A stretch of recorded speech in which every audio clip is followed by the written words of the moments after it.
상계 최단 소기 전남라 chanchu bardu dani gyasoji dagi jinso gibe sonamangi dola penjira sangi duboro jo sangi achedan sogi chonamala chanchu bardu dani gyasoji dagi jinso gibe sonamangi dola penjira sangi dubara jo sangi chedan zogi chonamala yanju bardu dani gyasoji dagi jinso gimbe sonamangi dola penjira sangi dubara jo semjian tamje dewadan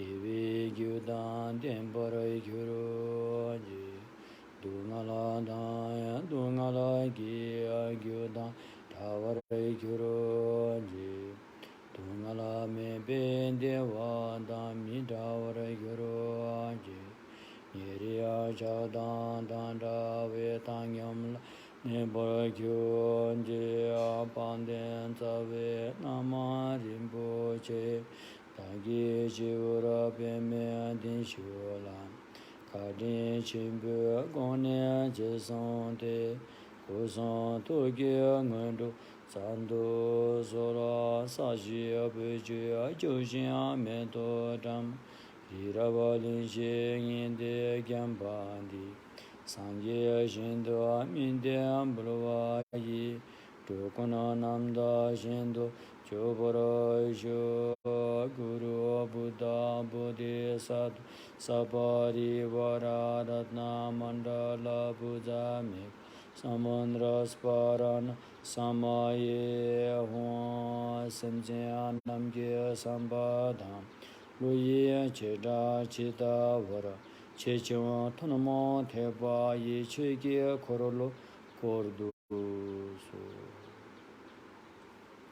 सम्पूर्ण प्राणीहरूको हित कल्याण था सम्यक्सम बुद्धि ज्ञान प्राप्त गर्ने मनस आएको साथमा मानव जगतमा भइपरिआएको यस विषम परिस्थिति कोरोना नामक हैजाबाट शीघ्र स्वास्थ्य लाभ भएर अन्तत गतो बुद्धि ज्ञान प्राप्त गर्न सकोस् भन्ने मनस आएले सद्धम्म देशना सुनिदिन हुन विनम्र अनुरोध गर्दछु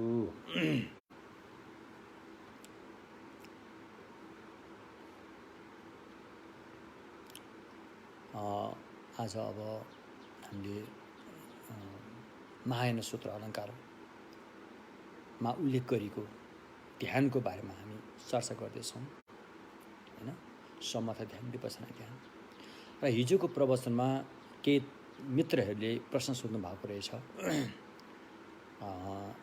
एउटा प्रश्न चाहिँ यो चञ्चल्य मनलाई कसरी शुद्ध पार्ने कसरी बस्न पार्ने भनेर एकजना मित्रले सोध्नु भएको रहेछ म त्यसको उत्तर यहीँबाट दिन चाहन्छु चञ्चल्य मनलाई शुद्ध पार्ने त्यो उपाय के हो त भन्दाखेरि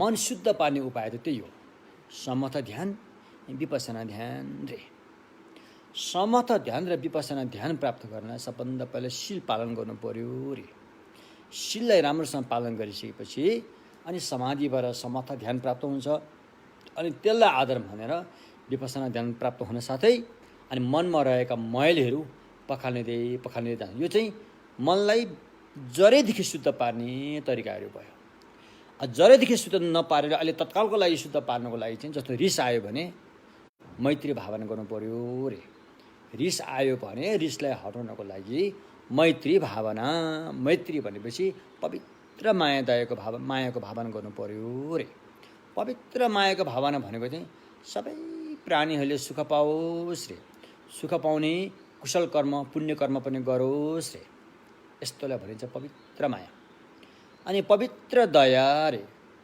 सबै प्राणीहरू दुःखबाट मुक्त हुन् दुःख पाउने पाप कर्मबाट छुटकारा पाओस् भने भित्र हृदयको बटम लाइनदेखि नै भावना गरेपछि पवित्र दया भयो हो यस्तो माया दयाको भावना राम्रोसँग गर्दै गएपछि रिस चाहिँ निष्क्रिय हुँदै जान्छ अरे अब तपाईँलाई द्वेष भाव, रिस र द्वेष एउटै जस्तो भयो होइन, यो रिस हटाउने। अब तपाईँलाई लोभ धेरै आइरहेछ, लोभ हटाउनु पऱ्यो भने चाहिँ लोभ हटाउनको लागि चाहिँ अनि अशुभ भावना रे। अशुभ भावना भनेको चाहिँ अब त्यसको भावना गर्ने तरिकाहरू थुप्रै छन्। त्यसमध्ये विशेष गरेर मरेको मान्छेको मुर्दालाई हेरेर ध्यान गर्ने एउटा तरिका छ।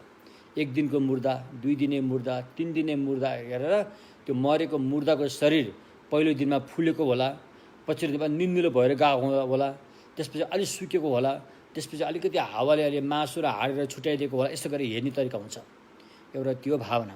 अर्को चाहिँ आफ्नै शरीरलाई चाहिँ कङ्कालको भावना गरेर लाने पनि हुन्छ। यस्तो भावना गर्दै गएपछि लोभहरू चाहिँ हट्दै जान्छ। अनि मोह, तपाईँमा मोह धेरै आइरहेको छ भने मोहबाट चित्तलाई कसरी चाहिँ सन्तुलित गर्ने, कसरी बचाउने भन्दाखेरि अनि प्रतीत्य समुत्पातको भावना रे।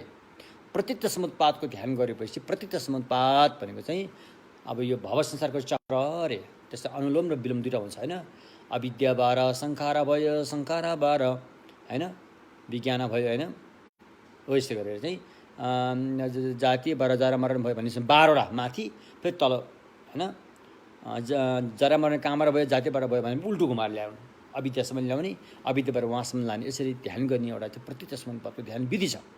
त्यो ध्यान गरेपछि मोहहरू हट्दै जान्छन् रे। हो यस्तो किसिमले चाहिँ हामीले चित्त शुद्ध बनाउने तरिकाहरू जुन भगवान्ले बताउनु भएको छ, यिनी तरिकाहरूबाट चाहिँ अहिले तत्कालको लागि चित्तलाई अलिकति होइन शुद्ध गर्ने एउटा तरिका भयो। अहिले समर्थ र विपसना ध्यानबाट चाहिँ चित्तलाई जरैदेखि शुद्ध पार्ने रे। त्यो 2 तरिकाबाट चित्तलाई शुद्ध पार्न सकिन्छ। अनि अर्को एकजना मित्रले सुन्नुभएको रहेछ, शील भनेको के हो रे। शील भनेको के हो त्यसको अर्थ बताइदिनु होला रे। अनि शील भाँचियो भनेको के हो त्यसको पनि अर्थ बताइदिनु रे। अब शील भनेको चाहिँ यसको शब्द अर्थ र भाव अर्थ। शब्दको अर्थ चाहिँ शील, शीतलता रे। शी भनेको शीतलता, शीतल शीतल शीतल, गर्मी भएपछि हामीलाई शीतल मनपर्छ, शीतलता। ल भनेको लाभ गर्ने, शीतलतालाई लाभ गर्ने भएकोले शील रे होइन। हामी भव संसारको चाहिँ गर्मीमा धेरै भाउँदो रहिसक्यो, जन्मियो मर्यो, धेरै पीडा भइसक्यो। त्यो पीडाबाट चाहिँ शीतलता निर्वाण लाभ गर्ने भएकोले शील भनेर यो शब्दको अर्थ भनौँ कि निरुक्ति भनौँ कि यसरी भन्न सकिन्छ।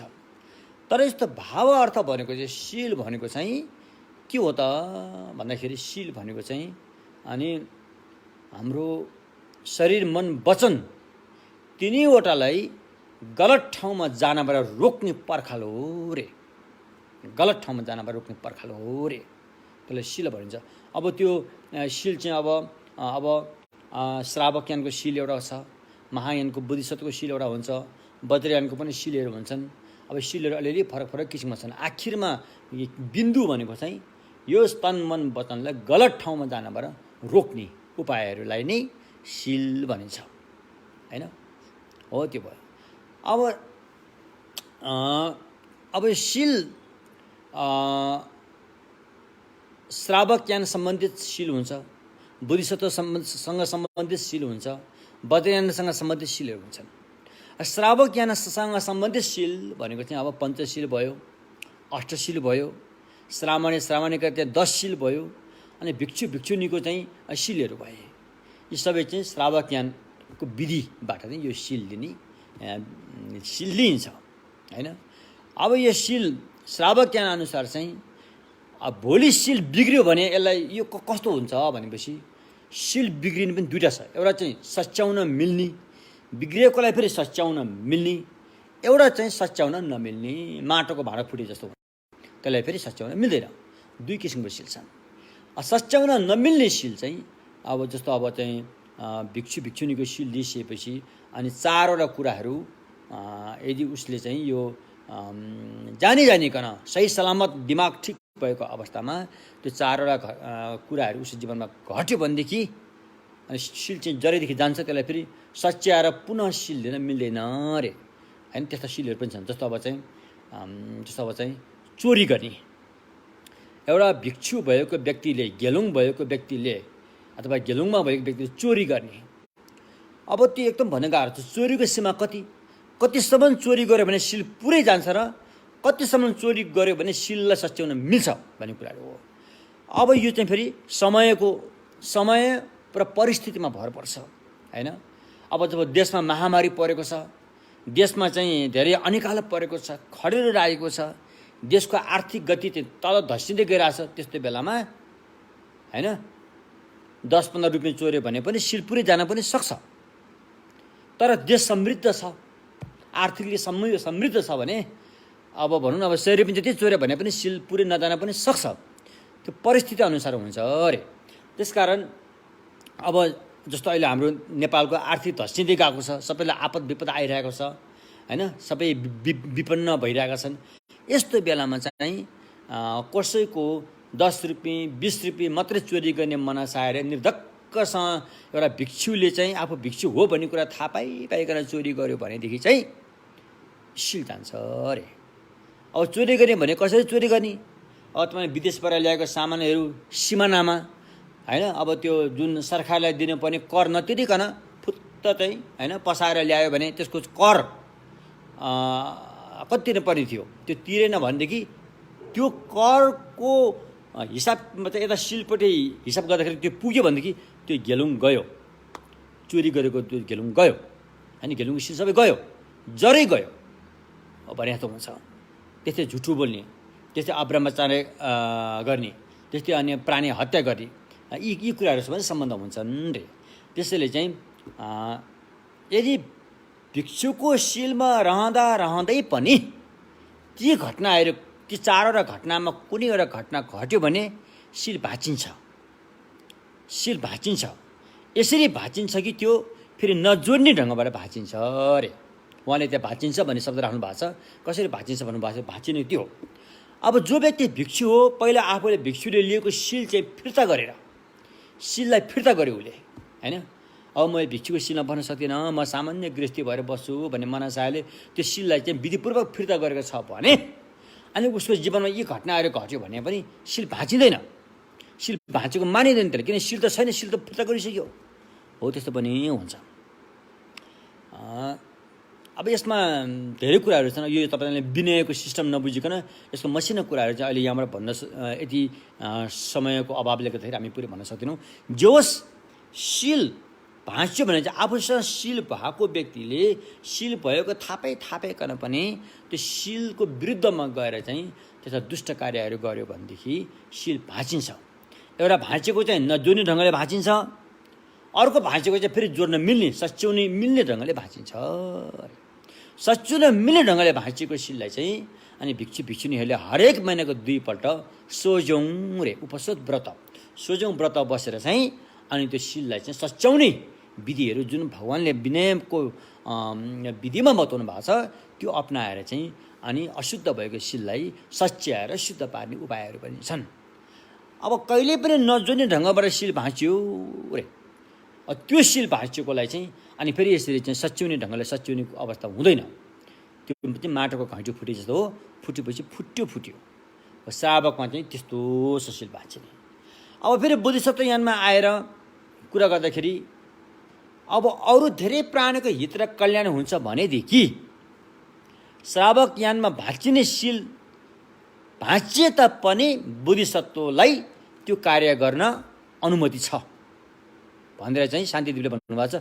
काक्पा नामक्या धेला नाङ रे, श्रावक यानीहरूले गर्न हुँदैन भनेर भगवान् बुद्धले रोक्नु भएको पनि बहुप्राणीहरूको हितार्थ कल्याणार्थ गर्ने बोधिसत्वहरूलाई त्यो चिज रोक्न जरुरी छैन।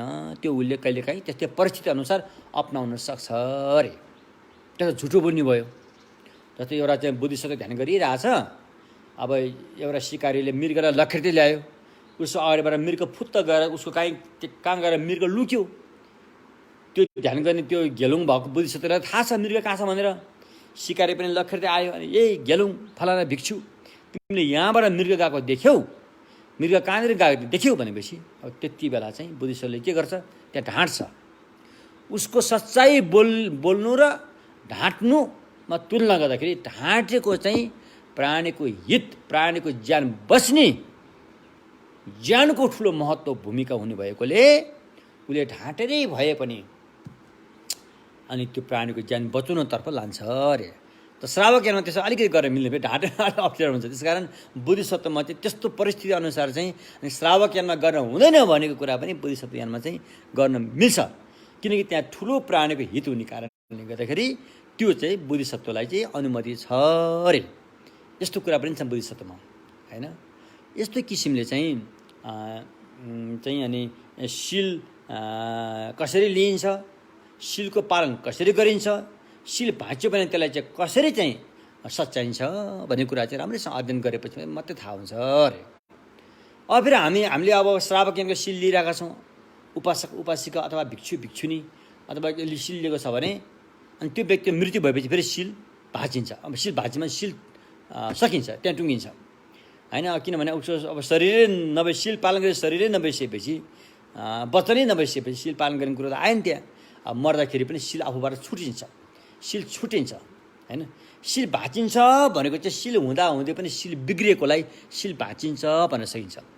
शील छुटिन्छ भनेको चाहिँ शीललाई अथवा शीललाई फिर्ता गर्यो अथवा त्यहाँ अब आफू मर्यो अथवा केही त्यस्तै अब शील छुट्टिने केही घटनाको सामना गर्नु पऱ्यो भने चाहिँ शील छुटिन्छ।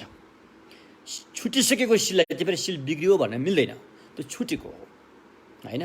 त्यसो भएकोले शील भाँचिने चाहिँ एउटा चाहिँ सच्याउन नमिल्ने ढङ्गले भाँचिने, एउटा चाहिँ सच्याउन मिल्ने ढङ्गले भाँचिने, दुई किसिमले भाँचिन्छ होला। हो यति भन्दै मलाई आशा छ तपाईँको उत्तर पाउनुभयो होला। त्यति विस्तृत अहिले हामी जान सक्दैनौँ, तर मोटामोटी उत्तर चाहिँ यस्तै हो। अनि आज हामी विशेष गरेर महायान सूत्र अलङ्कारलाई नै आधार मानेर यो महायान सूत्र अलङ्कारमा चाहिँ 800 श्लोक छ।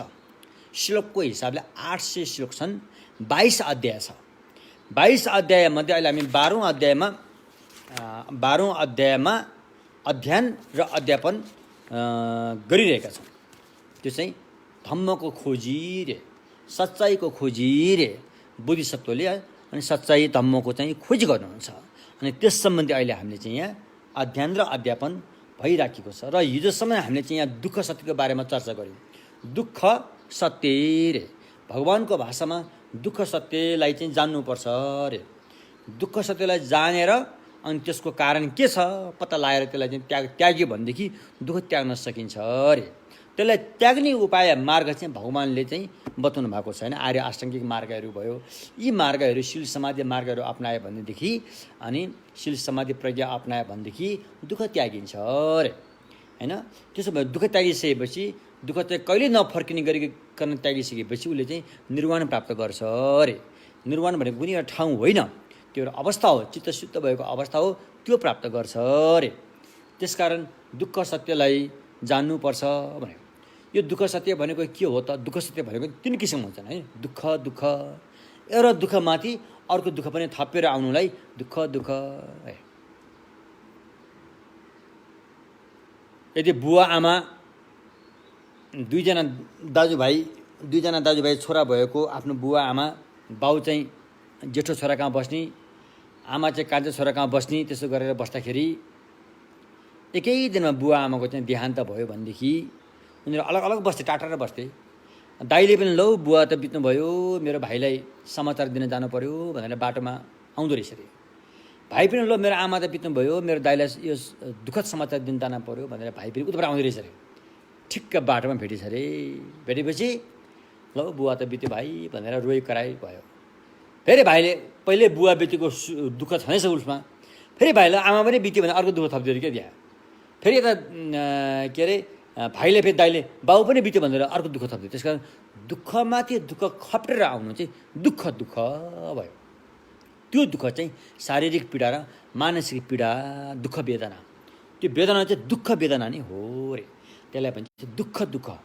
यो चाहिँ अब सामान्य प्राणीहरूले पनि बुझ्छन्, मान्छेहरूले पनि अनुभव गर्न सक्छन्, सिधै थाहा पाउन सकिन्छ, होइन? पशु प्राणीहरूले पनि उनीहरूको शारीरिक पीडा मानसिक पीडा बोध गर्न सक्छन्, होइन? त्यसलाई भगवान बुद्धले बताइरहन त्यो खालको दुःखलाई चाहिँ जान्नु भनिरहनु जरुरी छैन। अनि अर्को खालको दुःख छ फेरि, त्यसलाई चाहिँ गिर्वे दुङ्गाल रे, विपरिणाम दुःख रे।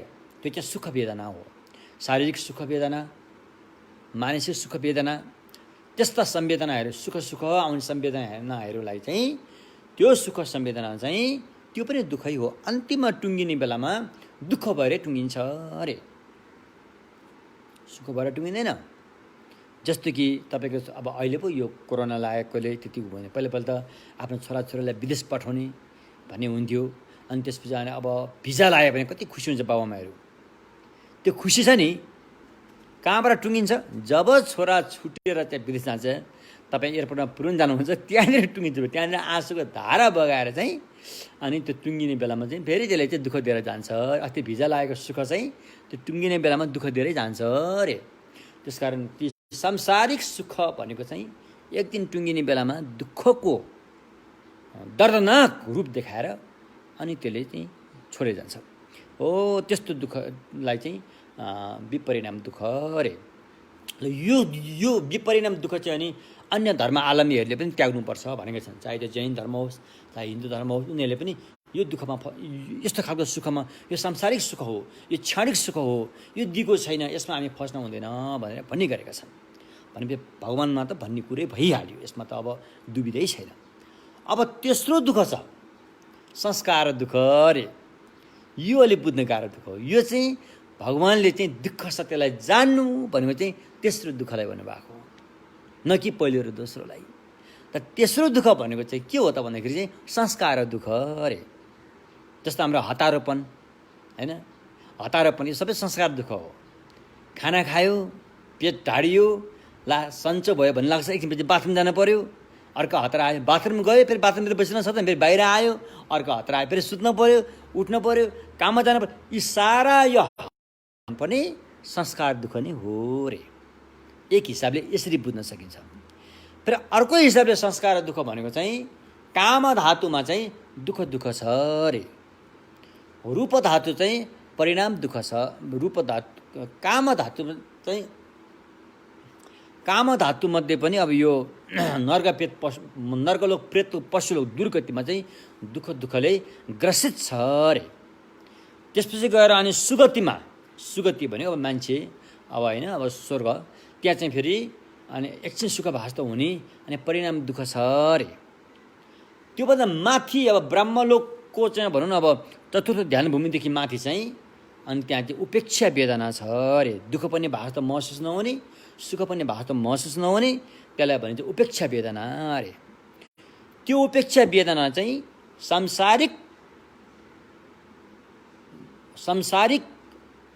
संसार अन्तर्गत पर्ने सांसारिक अभ्यासले चाहिँ त्यसलाई पूर्ण त्याग्न सक्दैन, अथवा लौकिक मार्गबाट त्यसलाई त्याग्न सकिन्न रे। उपेक्षा वेदनालाई पुरा त्याग्न लोकोत्तर मार्गको जरुरी पर्छ। त्यसकारण उपेक्षा वेदना चाहिँ भगवान बुद्धको ज्ञानबाट मात्रै त्याग्न सकिन्छ। पहिलो दुईटा वेदना चाहिँ अब अन्यबाट पनि त्याग्न सम्भव हुन्छ। उपेक्षा वेदना होइन, ख्याप्पा ध्विजेकी धुङ्गल उपेक्षा वेदना चाहिँ भगवान बुद्धकोले देखाएको सम्यक मार्गबाट मात्रै त्यसलाई त्याग्न सकिन्छ। त्यो सूक्ष्म किसिमको उपेक्षा वेदना पनि भगवानले देखाएको मार्गबाट मात्रै त्याग्न सकिन्छ। नत्र भने ठुला महान ऋषिमुनिहरू पनि अब नाम नैवसँग यातना पुगेर होइन, जस्तो अब असित मुनि ऋषिहरू भए, जस्तै अब भगवान बुद्धलाई सानो बच्चामै दर्शन गर्न आउनुभएका असित कालदेवल पनि भनिन्छ, असित पनि भनिन्छ, ती ऋषिमुनिहरू भए। त्यसपछि भगवान बुद्धले पनि अब पहिला अलिअलि अब नि ध्यानको सिक्न जानु भएको होइन, आलार कलाम र उतक्राम पुत्र भन्ने ऋषिहरू थिए, तिनीहरू भए।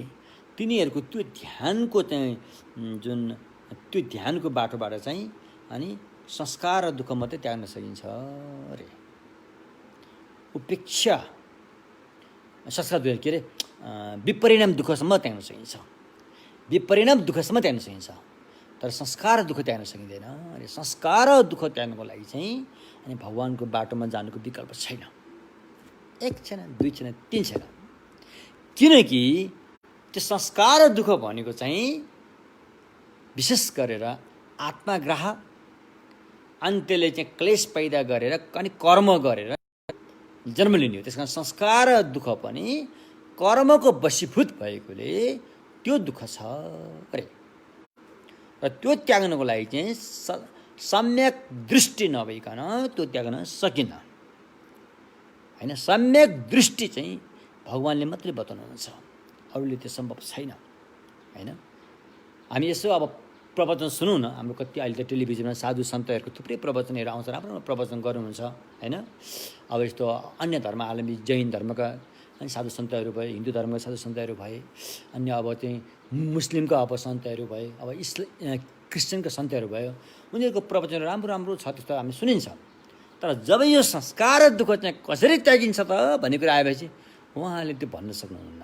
यसबारेमा उहाँहरूलाई जानकारी नै हुँदैन यो, किनभने यो चाहिँ भगवान बुद्धको विषय भएकोले भगवान बुद्धको परम्पराबाट नसिकिकन सिधै उहाँले यस बारेमा जानकारी हुँदैन र यो त्याग्ने उपाय उहाँले जान्नुहुन्न हैन, जान्नुहुन्न। त उहाँ त्यसकारण तपाईँ यसै त तपाईँले बुझ्नुहोस् न, त्यहाँ उहाँहरूको चाहिँ प्रवचन सुन्दाखेरि थाहा पाइहाल्छ नि हैन। एकदम मिठो प्रवचनहरू हुन्छ। त घुम्दै फिर्दै रुम्जाटार भने जस्तो फेरि घुम्दै फिर्दै आखिरमा संस्कार के अरे यो परिणाम दुःखलाई त्याग्नेसम्म मात्रै कुराहरू सीमित रहन्छ।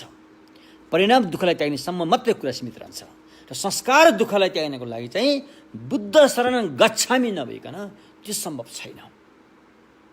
बुझ्नुभयो नि के? त्यसैले पहिलाका ऋषिमुनिहरू महाकाश्यप, नदीकाश्यप, गयकाश्यप, सारीपुत्र, मौद्गल्याना यस्ता महान ऋषिमुनिहरू, सुभद्र, यिनीहरू एकदमै पहिला ती धर्महरूमा एकदमै उनीहरूले चाहिँ पास भएका व्यक्तिहरू हुन्। त पछि उनीहरूलाई ज्ञान भयो कि संस्कार र दुःख भन्ने त हामीले त थाहै छैन रहेछ, यो कसरी त्यागिन्छ भनेपछि बल्ल अनि उनीहरूलाई भगवान बुद्ध कहाँ आउँथे, भगवान बुद्धसँग धम्मको संवाद हुन्थ्यो, कुराकानी हुन्थ्यो, अनि भगवान बुद्धले संस्कार दुःख त्याग्ने उपाय बताइदिनु हुन्थ्यो। उनीहरूलाई त्यो उचित लाग्थ्यो, चित्त बुझ्थ्यो, किनकि भगवान बुद्धले चाहिँ यसरी बताइदिनु हुन्थ्यो कि घोप्टो पारेको भाँडोलाई उल्टो पारिदियो भनेदेखि त्यो भित्र के छ स्वस्थ आँखाले त सबै देख्छ नि। त्यस्तै गरे उनीहरूले भगवानले चाहिँ छर्लङ्गसँग चाहिँ बताइदिनु हुन्थ्यो। अनि ती व्यक्तिहरू चाहिँ बुद्ध शरण गच्छामी भएर आउँथे। अधिकांश भगवान बुद्धका शिष्यहरू चाहिँ त्यसरी आएका हुन् हैन। अन्य धर्मका व्यक्तिहरू अनि भगवान बुद्धको ज्ञान सुनेपछि उचित लागेर आएका हुन् अधिकांश व्यक्तिहरू हैन। नयाँ नयाँ आएको चाहिँ बिल्कुलै नयाँ ढङ्गले आएको चाहिँ अलिक कमैहरू पाइन्छ। अधिकांश अन्य धर्मका ऋषिमुनिहरू त्यस्ता व्यक्तिहरू नि बढी भगवान बुद्धको शासनमा आएको हामीले पाउँदछौँ। चाहे सारीपुत्र हुन्, चाहे मौद्गल्याना हुन्, चाहे अन्य ऋषिमुनिहरू धेरै जस्तो चाहिँ यसरी आएका हुन्। यति मात्रै नभएर पछि भगवान बुद्ध परिनिर्वाण भइसकेपछि पनि चाहिँ श्रावक यानमै किन नहोस्, महायानमै किन नहोस्, यी विद्वानहरू अधिकांश अन्य धर्मबाट पास भएर अनि बौद्ध धर्ममा आएका हुन्छन्। जस्तो नागार्जुनहरू भए, असङ्गहरू भए, वसुबन्धु, धर्मकीर्ति, चन्द्रकीर्ति हैन, दिग्नागहरू भए, अनि महासिद्ध विरूपा अथवा धर्मपालहरू भए।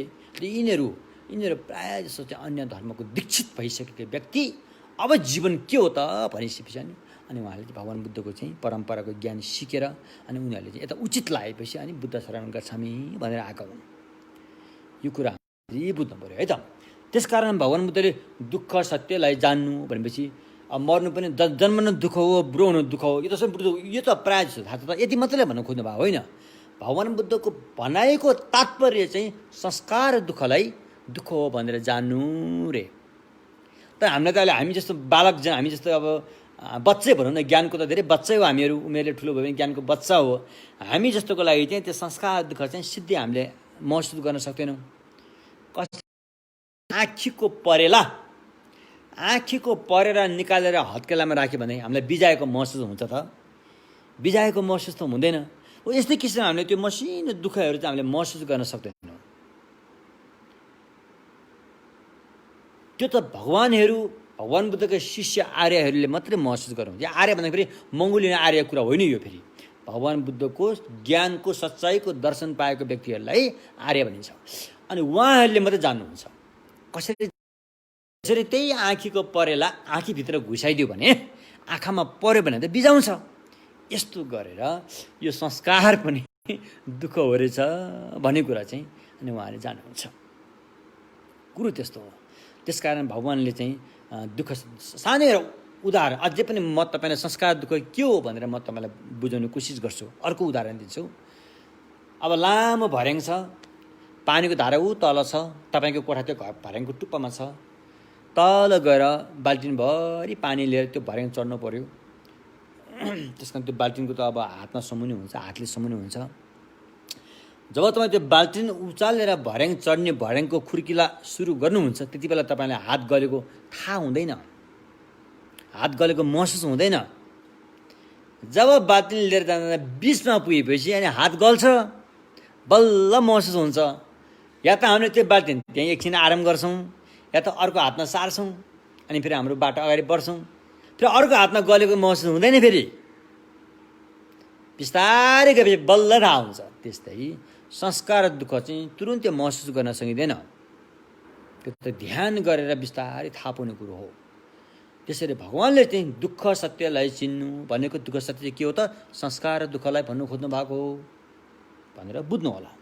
यस्तो किसिमले दुःख सत्य, अब दुःख सत्यभित्र पनि चारवटा आकार छन्, चारवटा आकार छन्, त्यसको चारवटा क्लास, चारवटा बुन्दाहरू छन् हैन। पहिला अनित्य, दुःख, अनात्मा, शून्यता। अरे दुःख सत्यभित्र पनि यो चारवटा कुरा छन् रे। कसरी दुःख भयो? अनित्य भएर। यदि नित्य हुनु हो त दुःख हुँदैन थियो होला। अविनाशी नित्य अजर अमर हुने हो भने त दुःख हुँदैन थियो होला। जुन चिज अनित्य छ, क्षण भङ्गुर छ, एक क्षणबाट दोस्रो क्षणमा सर्न सक्दैन, दोस्रो क्षणमा पुग्नुभन्दा पहिले त्यो नासिन्छ। क्षण भने के हो?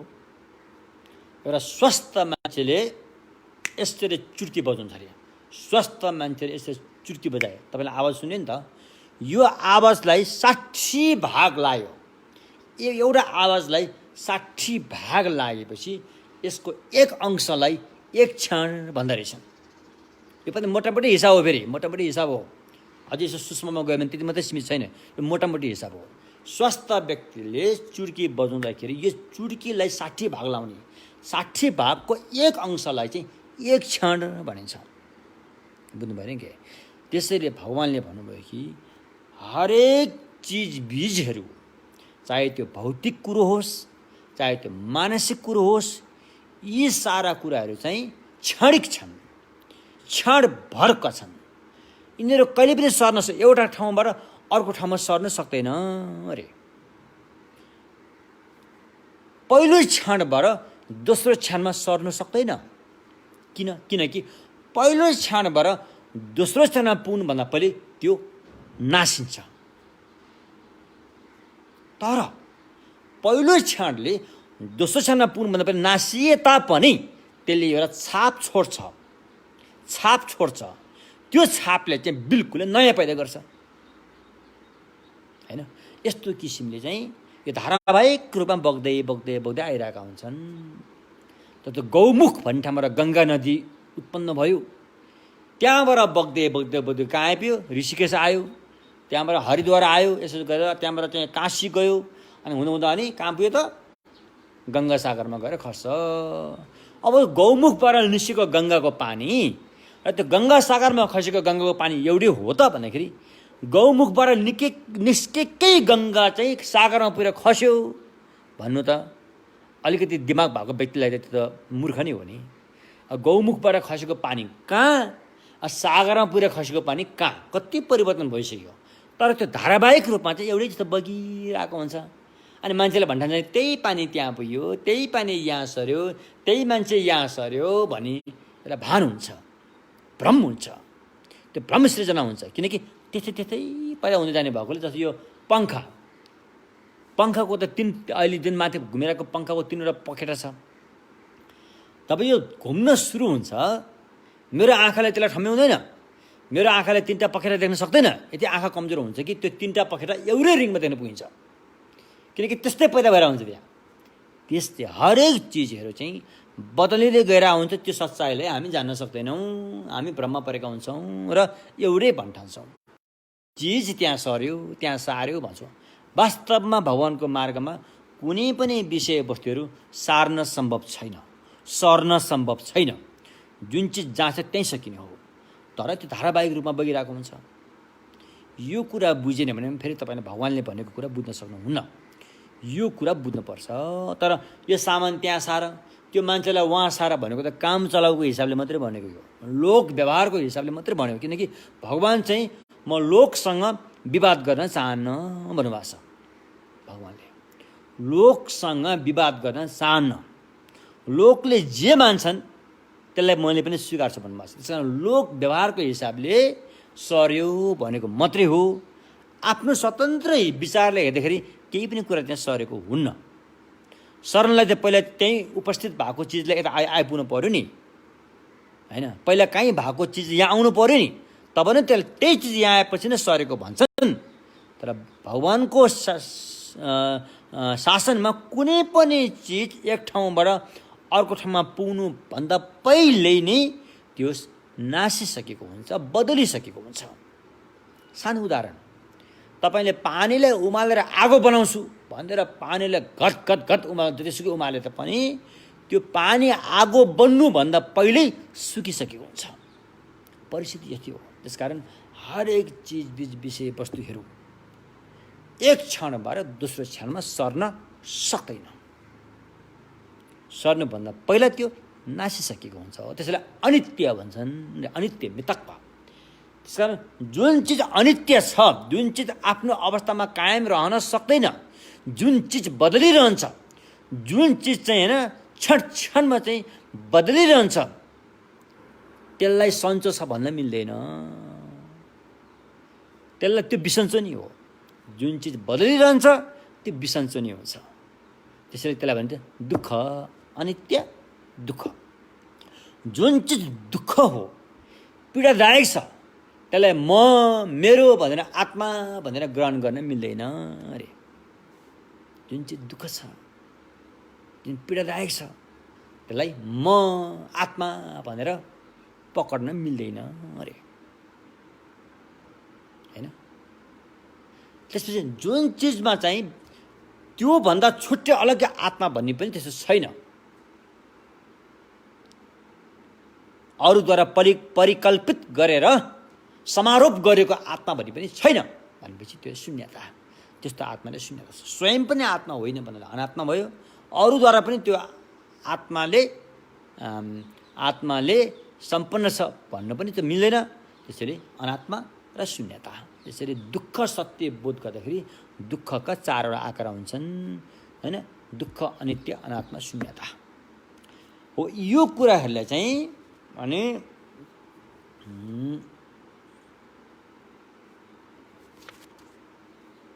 होइन,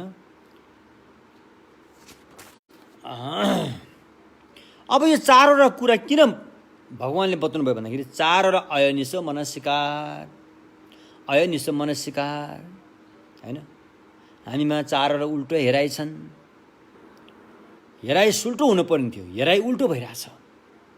कुन चारवटा भन्दाखेरि हामीले अनित्यलाई नित्य भन्ठान्यौँ, अनात्मालाई आत्मा भन्ठान्यौँ, अपवित्रलाई पवित्र भन्ठान्यौँ, दुःखलाई सुख भन्ठान्यौँ। ल हेर्नुहोस् त, यो चारवटा उल्टो हेराइले गर्दाखेरि नै समस्या पैदा भएको। र त्यो चारवटा उल्टो हेराइलाई निस्तेज पार्नको लागि भगवानले दुःख सत्यको चारवटा आकार बताउनु भयो। दुःख, अनित्य, अनात्मा, शून्यता, होइन? हो त्यसरी चाहिँ बुझ्नु होला। यति भइसकेपछि अब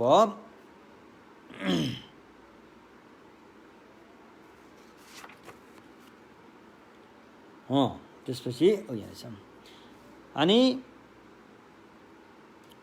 दुःख सत्यलाई जान्नु भनेको चाहिँ संस्कार दुःखलाई जान्नु भन्ने कुरा भयो।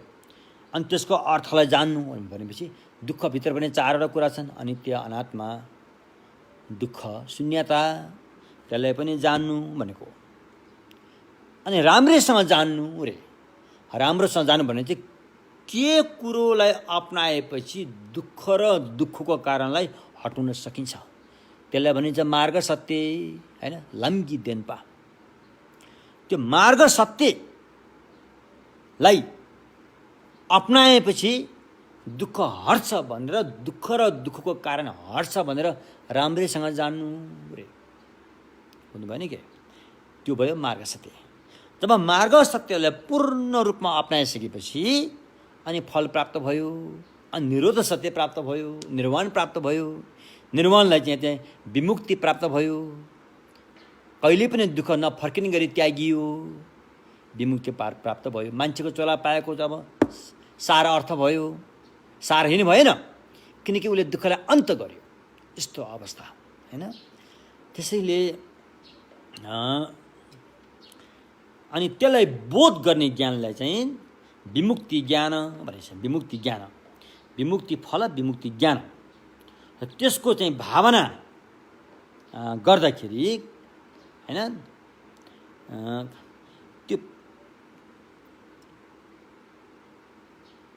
अनि त्यो व्यक्तिले त्यसलाई कसरी भावना गर्छ भन्दाखेरि अनात्माको आकारमा भावना अनात्मा गर्छ। अनात्मा भनेर तपाईँले बुझ्नु भएन, बुझ्नुभयो कि भएन?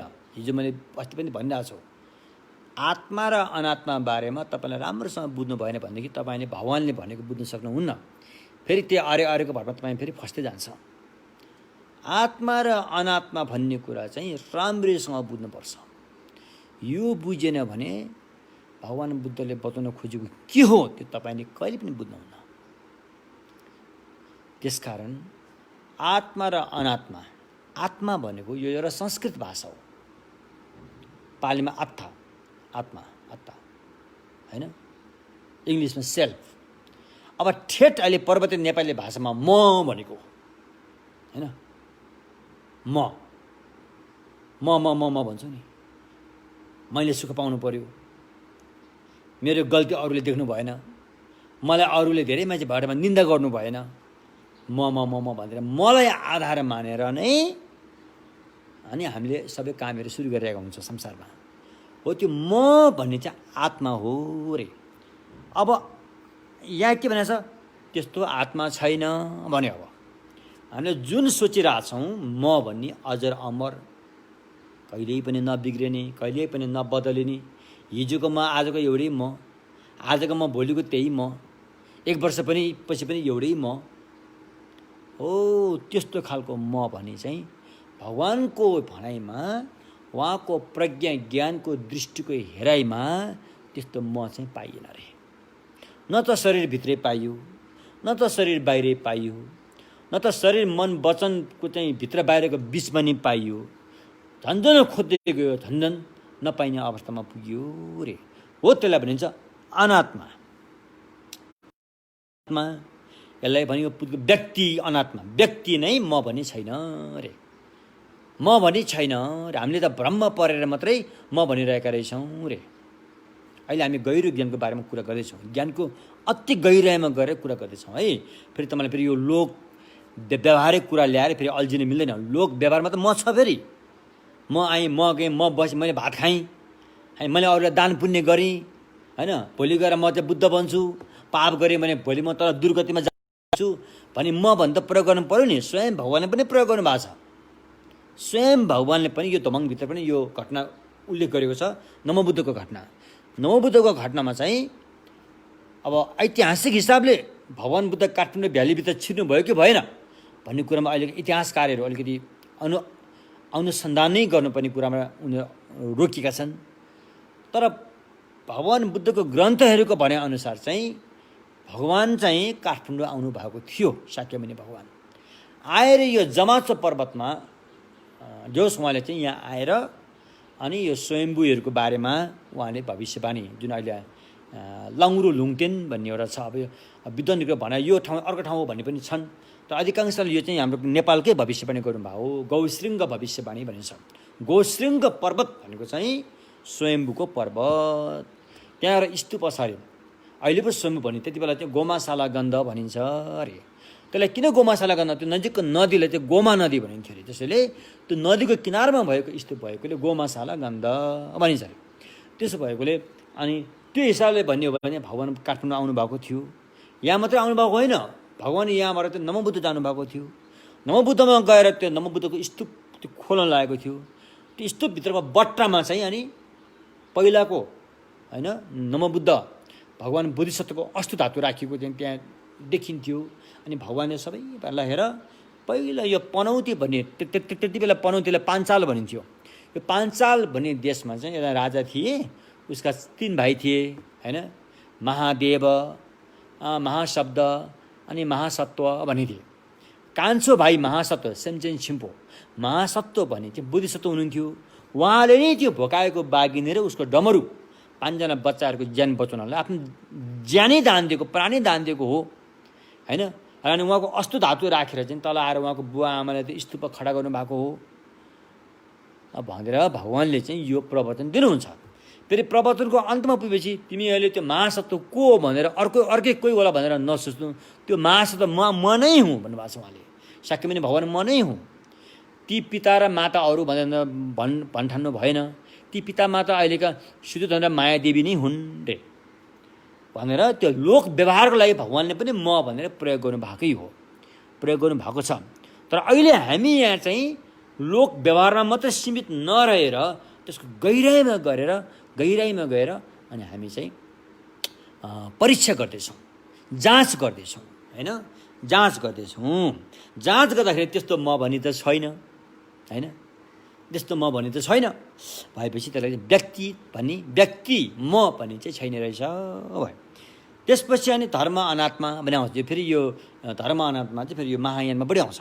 धर्म अनात्मा भनेको फेरि यो म भनेर जुन पञ्चखण्डलाई जुन यो रूप वेदना संज्ञा संस्कार र विज्ञान रे यो 5वटा खण्ड डङ्गुरलाई नै हामीले म भनिरहेका छौँ, त्यो त छैन रहेछ।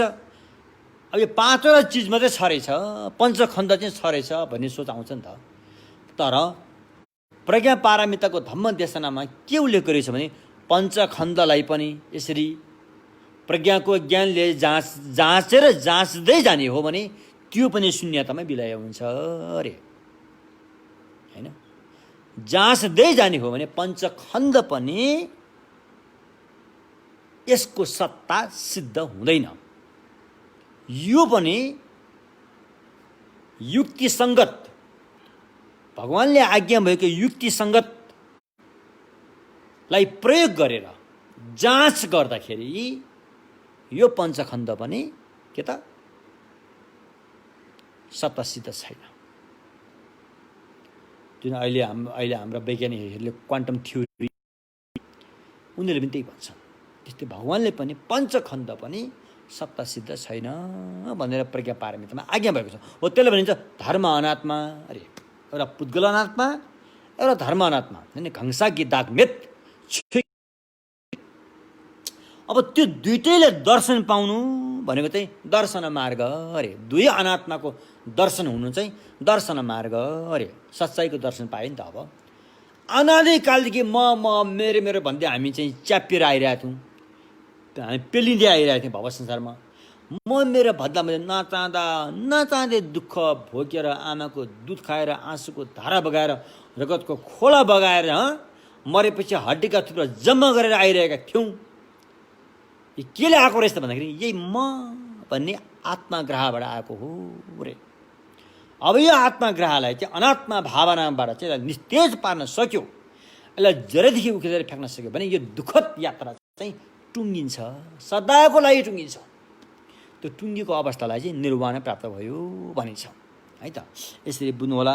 र त्यसलाई टुङ्गिने प्रोसेसमा चाहिँ अनि सबभन्दा पहिला दर्शन मार्गले सच्चाइको दर्शन पाउँछ। दर्शन मार्गले नै सबभन्दा पहिलोपल्ट सच्चाइको दर्शन छर्लङ्गै पाउँछ। कसरी पाउँछ त? र स्वस्थ आँखा भएको मान्छेको हत्केलामा हर्रोको दाना राख्यो भनेदेखि त्यो दानालाई उसले छर्लङ्गै देख्छ। त्यस्तै यो पञ्चखण्डहरू पनि वास्तवमा म भने छैन रहेछ है भने चाहिँ उसले चाहिँ छर्लङ्गै बोध हुन्छ, प्रत्यक्ष बोध हुन्छ। हो त्यस्तो सत्यलाई बोध गरेकोले दर्शन मार्ग थौएलम। त्यो दर्शन मार्गले बोध गरिसकेपछि पनि त्यहाँ अज्ञानताको बाँचे खुचेका अज्ञानता अझै पनि त्यहाँ कायम हुन्छन्। त्यसलाई फेरि हटाउनुपर्छ।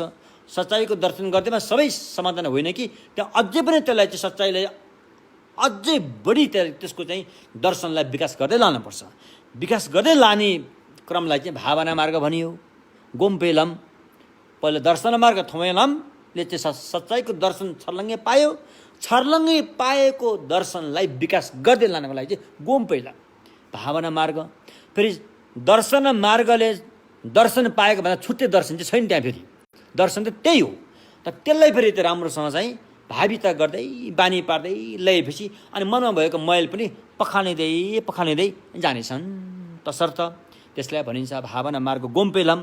यो दर्शन मार्ग र भावना मार्गको भाविता, भावना ध्यान राम्रोसँग भइसकेपछि अनि बाँकी रहेको मनमा रहेको मैलाहरू पनि, त्यो बाँकी रहेको मैला चाहिँ पखाल्नै गाह्रो हुँदैछ।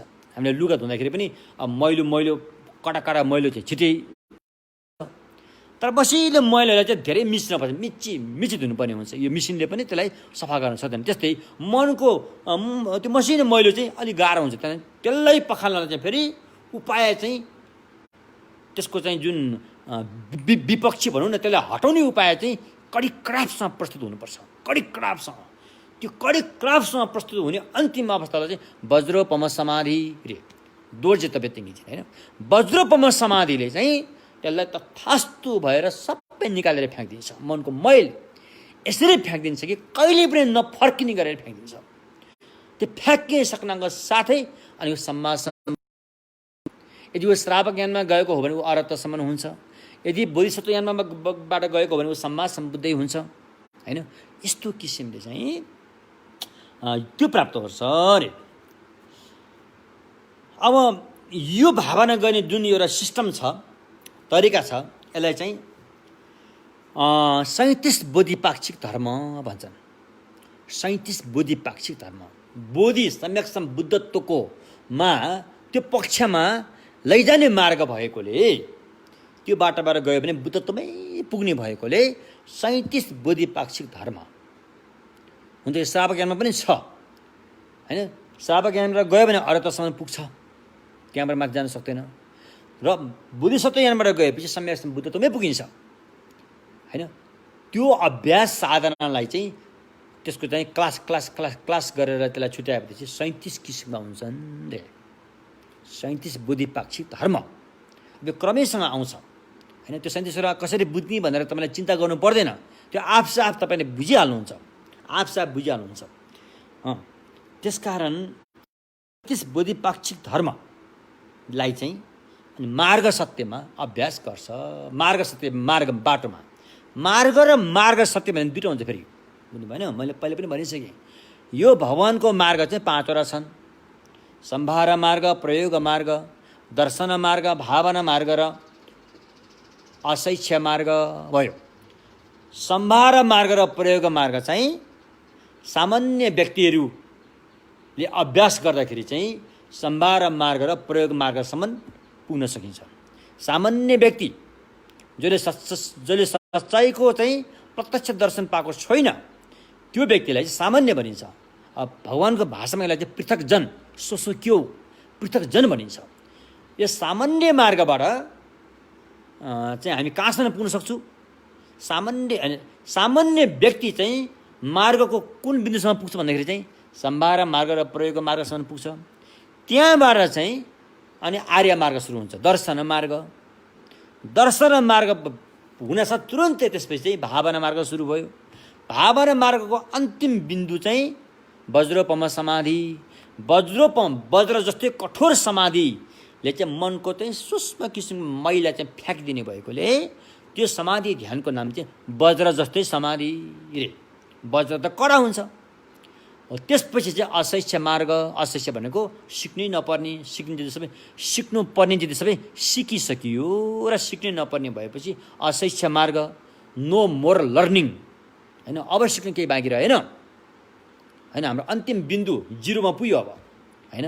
जस्तो तपाईँ काठमाडौँबाट गएपछि अब यो माइल स्टोनमा यो कोसे ढुङ्गाहरूमा यति किलोमिटर उति किलोमिटर लेख्छ नि। जब पोखरामा पुगेपछि पोखरामा 0 लेख्छ नि, अब फाइनल।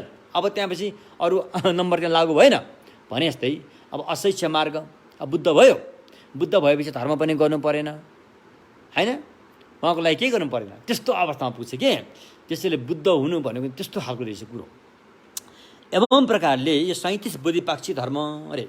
37 बोधिपाक्षिक धर्म कुन कुन हो त? सबभन्दा पहिला 4 अनुस्मृति रे, झ्याम्प न्यौरा साक्पासी रे, 4 अनुस्मृति।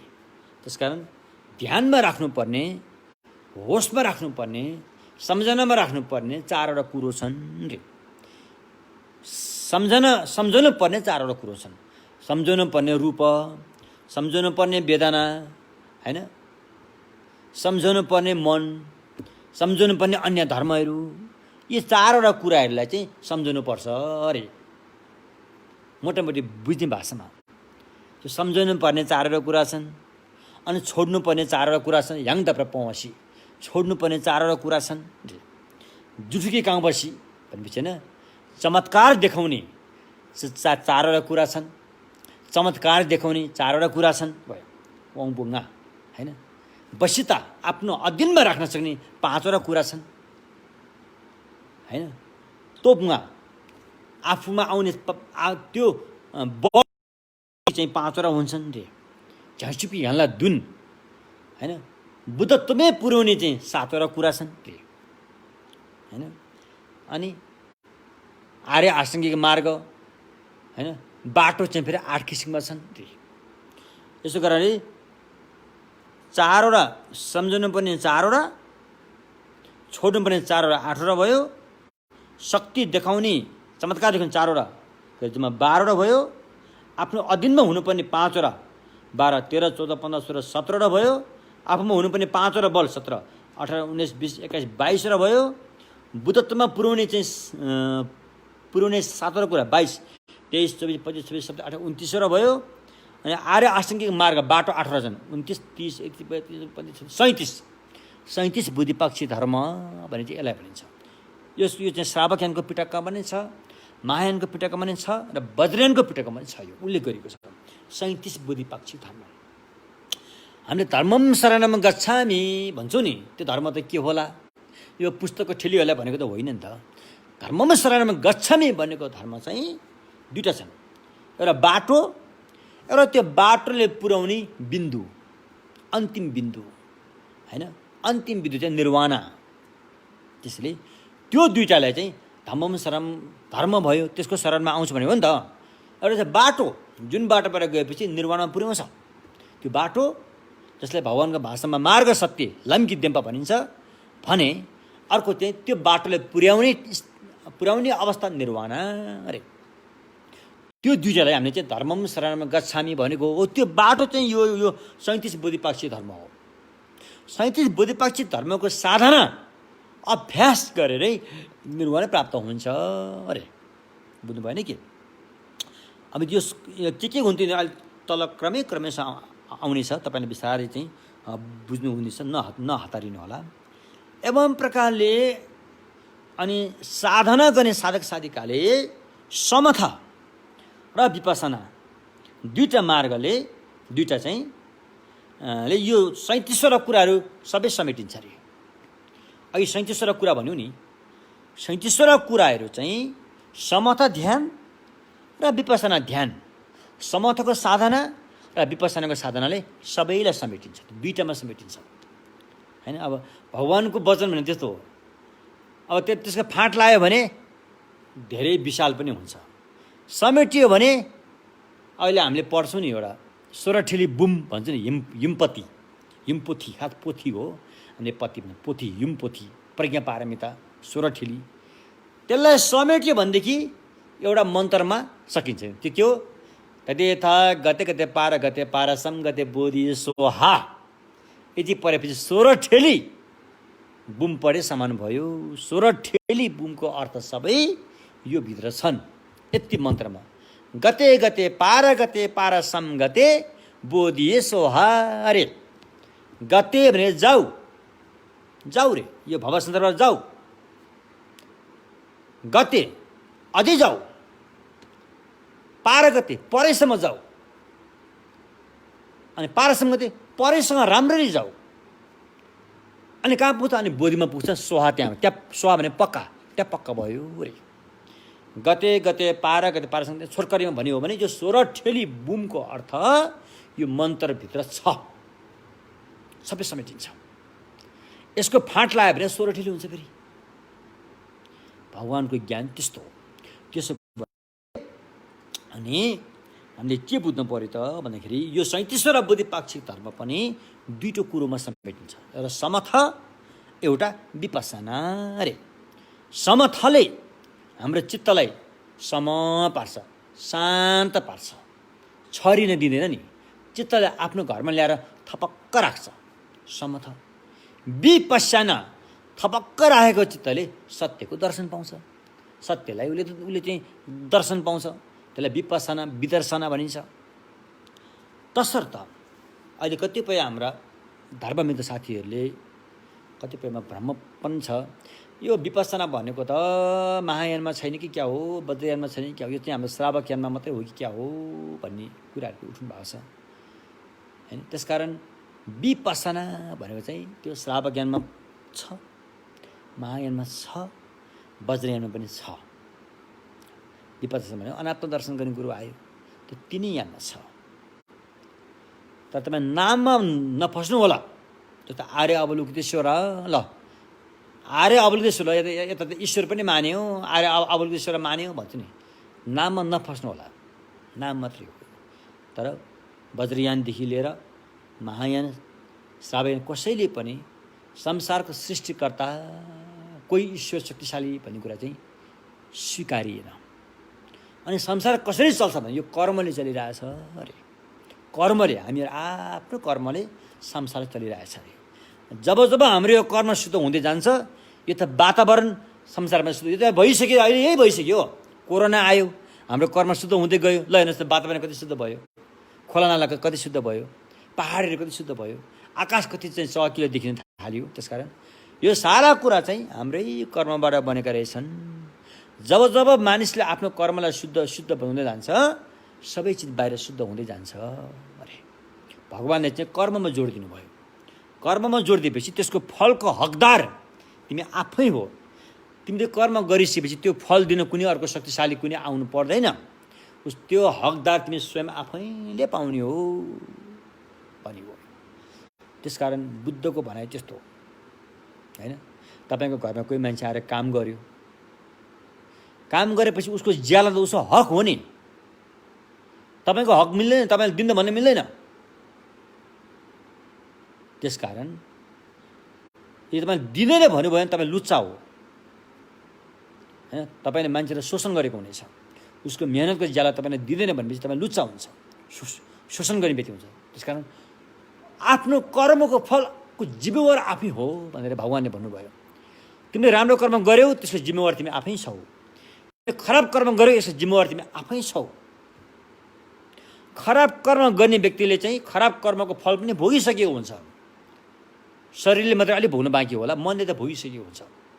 चोर गर्ने, झुटा बोल्ने, अरूलाई चाहिँ शोषण गर्ने यस्ता व्यक्तिहरूको मन शान्त हुँदैन, मन बिल्कुल अशान्त हुन्छ। यिनीहरूले त्यो भोगिसके राति निन्द्रा लाग्दैन, औषधि खान पर्ने हुन्छ सुत्नको लागि। यस्तो किसिम अरूलाई शोषण गर्ने, अरूलाई लुट्ने यस्तो गर्ने यस्ता व्यक्तिहरूको चाहिँ यसै जुनीमा फल भोग्न सुरु भइसकेको हुन्छ हैन। त्यसकारण भले उसले चाहिँ यो सांसारिक कानुनलाई छल गर्न सक्ला, संसारको कानुनहरूलाई वकिलहरू खटाएर उसले चाहिँ झुटो बोलेर चाहिँ आफूलाई चाहिँ सत्य साबित गर्न खोज्ला, तर धर्मको झुटो भइसकेको हुन्छ। जुन बेला कर्म गर्यो त्यो कर्मको भागीदार ऊ भइसकेको हुन्छ।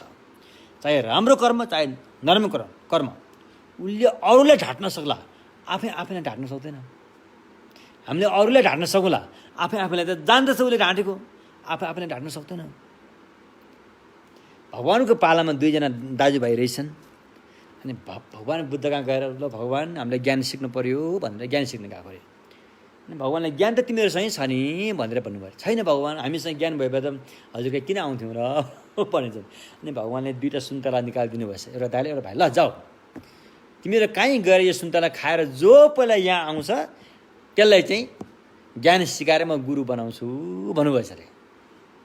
तर सुन्तला यस्तो ठाउँमा गएर खाऊ कि जहाँ कसैले पनि देख्नु हुँदैन, कसैले पनि नदेख्ने ठाउँमा गएर खाएर आऊ है भन्नुभएछ अरे। ल हुन्छ भनेर एउटा कहाँतिर कुद्यो, एउटा कतातिर कुद्यो, जहाँनिर अब मान्छेले देख्दैन त्यता त हेऱ्यो। अनि एउटा त्यता त हेरेर चाहिँ कोही नदेख्ने भने कापकुप खाएर कुद्दै भगवान्को आएर छेउमा आएर बसिहाल्यो, ऊ त गुरु बन्न पाउने भयो भनेर होइन। अर्कोले चाहिँ यसरी खान सकेन अरे। जुनै ओढाएर भित्र पस्यो भने भगवान्ले त कसैले नदेख्ने ठाउँमा जानु भनेको छ, मैले त देखिरहेको छु यसलाई फेरि भन्ने भयो अरे कि उसलाई। त उसले खान सकेन, जहाँ गए पनि आफूले उसले देखिरहेको छ त्यो सुन्तलालाई, उसले सुन्तला खान सकेन।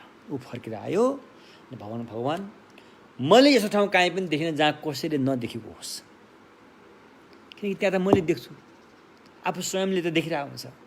त्यसैले मैले सुन्तला खान सकेन भने उसको तिमी गुरु यो चेला तिमीले ज्ञान पत्ता लगायौ भनेर जो सुन्तला खाएर आउन सकेन त्यसलाई गुरु बनाएर अर्को सुन्तला खाइसकेकोले चेला बनाएर चाहिँ पठाउनु भयो रे। त्यसकारण मेन कुरा हामीले लुकेर पाप गरेर गर्छौँ, तर हामी त्यहाँ कहीँ लुक्ने ठाउँ छैन। यहाँ कहीँ न कहीँ कतै न कतै अरूले नदेखिए पनि तपाईँ आफूले त देखिसकेको हुन्छ। जो व्यक्तिले पाप गर्छ नि आफूले ढाँट्न मिल्दैन, आफूले देखिसकेको हुन्छ।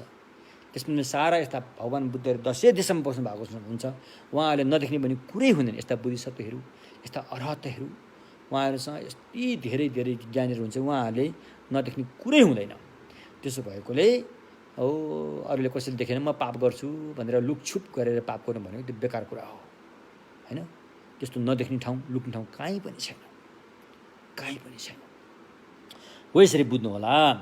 एवं प्रकारले अनि समथा र विपसना ध्यानभित्र सारा भगवान्ले देशना गर्नुभएको ध्यानका कुराहरू त्यसमा नै समेटिन्छन्। समथा अनि विपसना रे। अब यो समथा र विपसना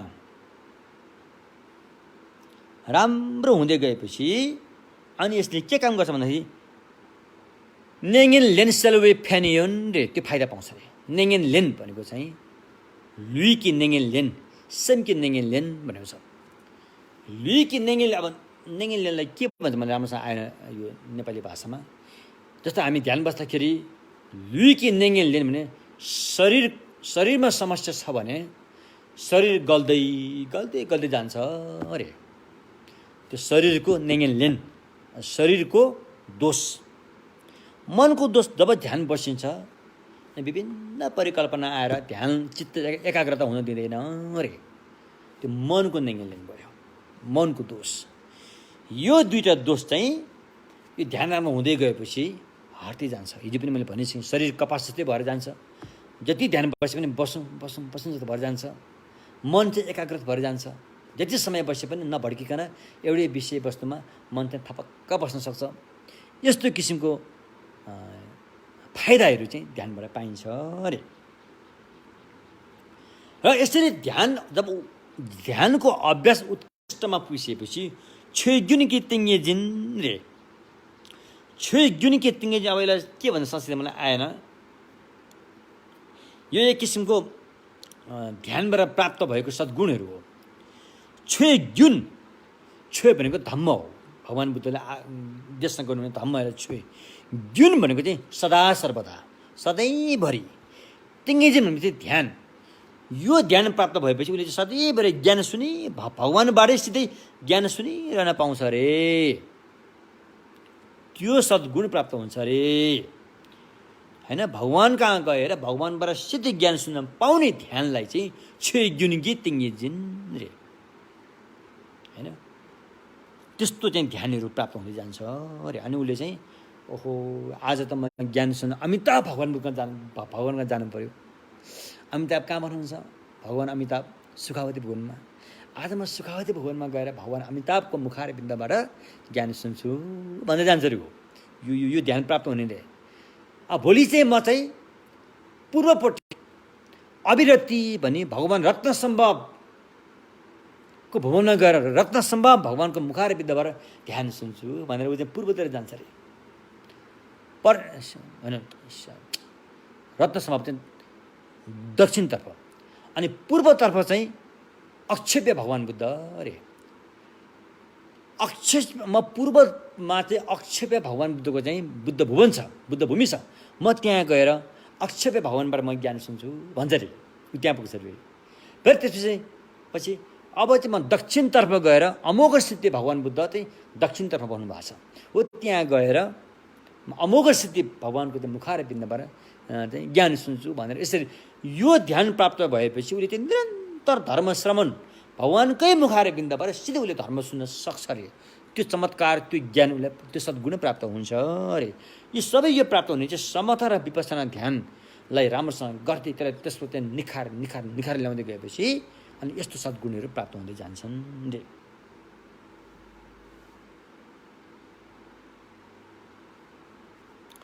अब यसरी यो ध्यान गर्दै जाँदाखेरि अनि मनमा लिनुपर्ने 5वटा कुराहरू पनि यहाँ आउँछन्, होइन?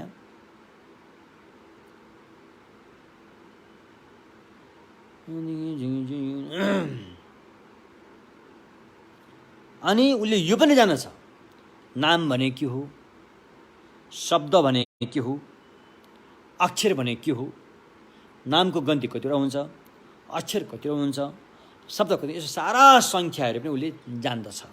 बुद्धिसत्वले थाहा पाउँछ यतिवटा अक्षर हुन्छ, यतिवटा नाम हुन्छ, यतिवटा चाहिँ के अरे शब्दहरू हुन्छन्, यी सारा कुराहरू उसले जान्दछ अरे हैन।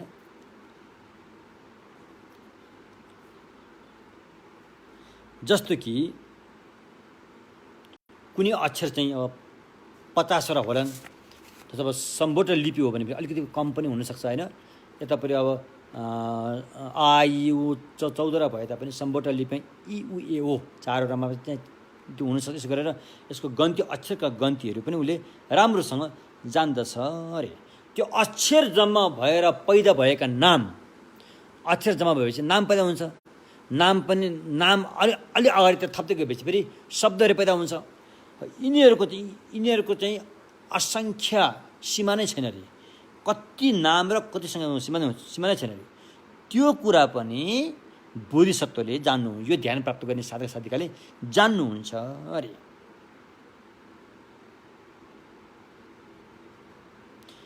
एवं प्रकारले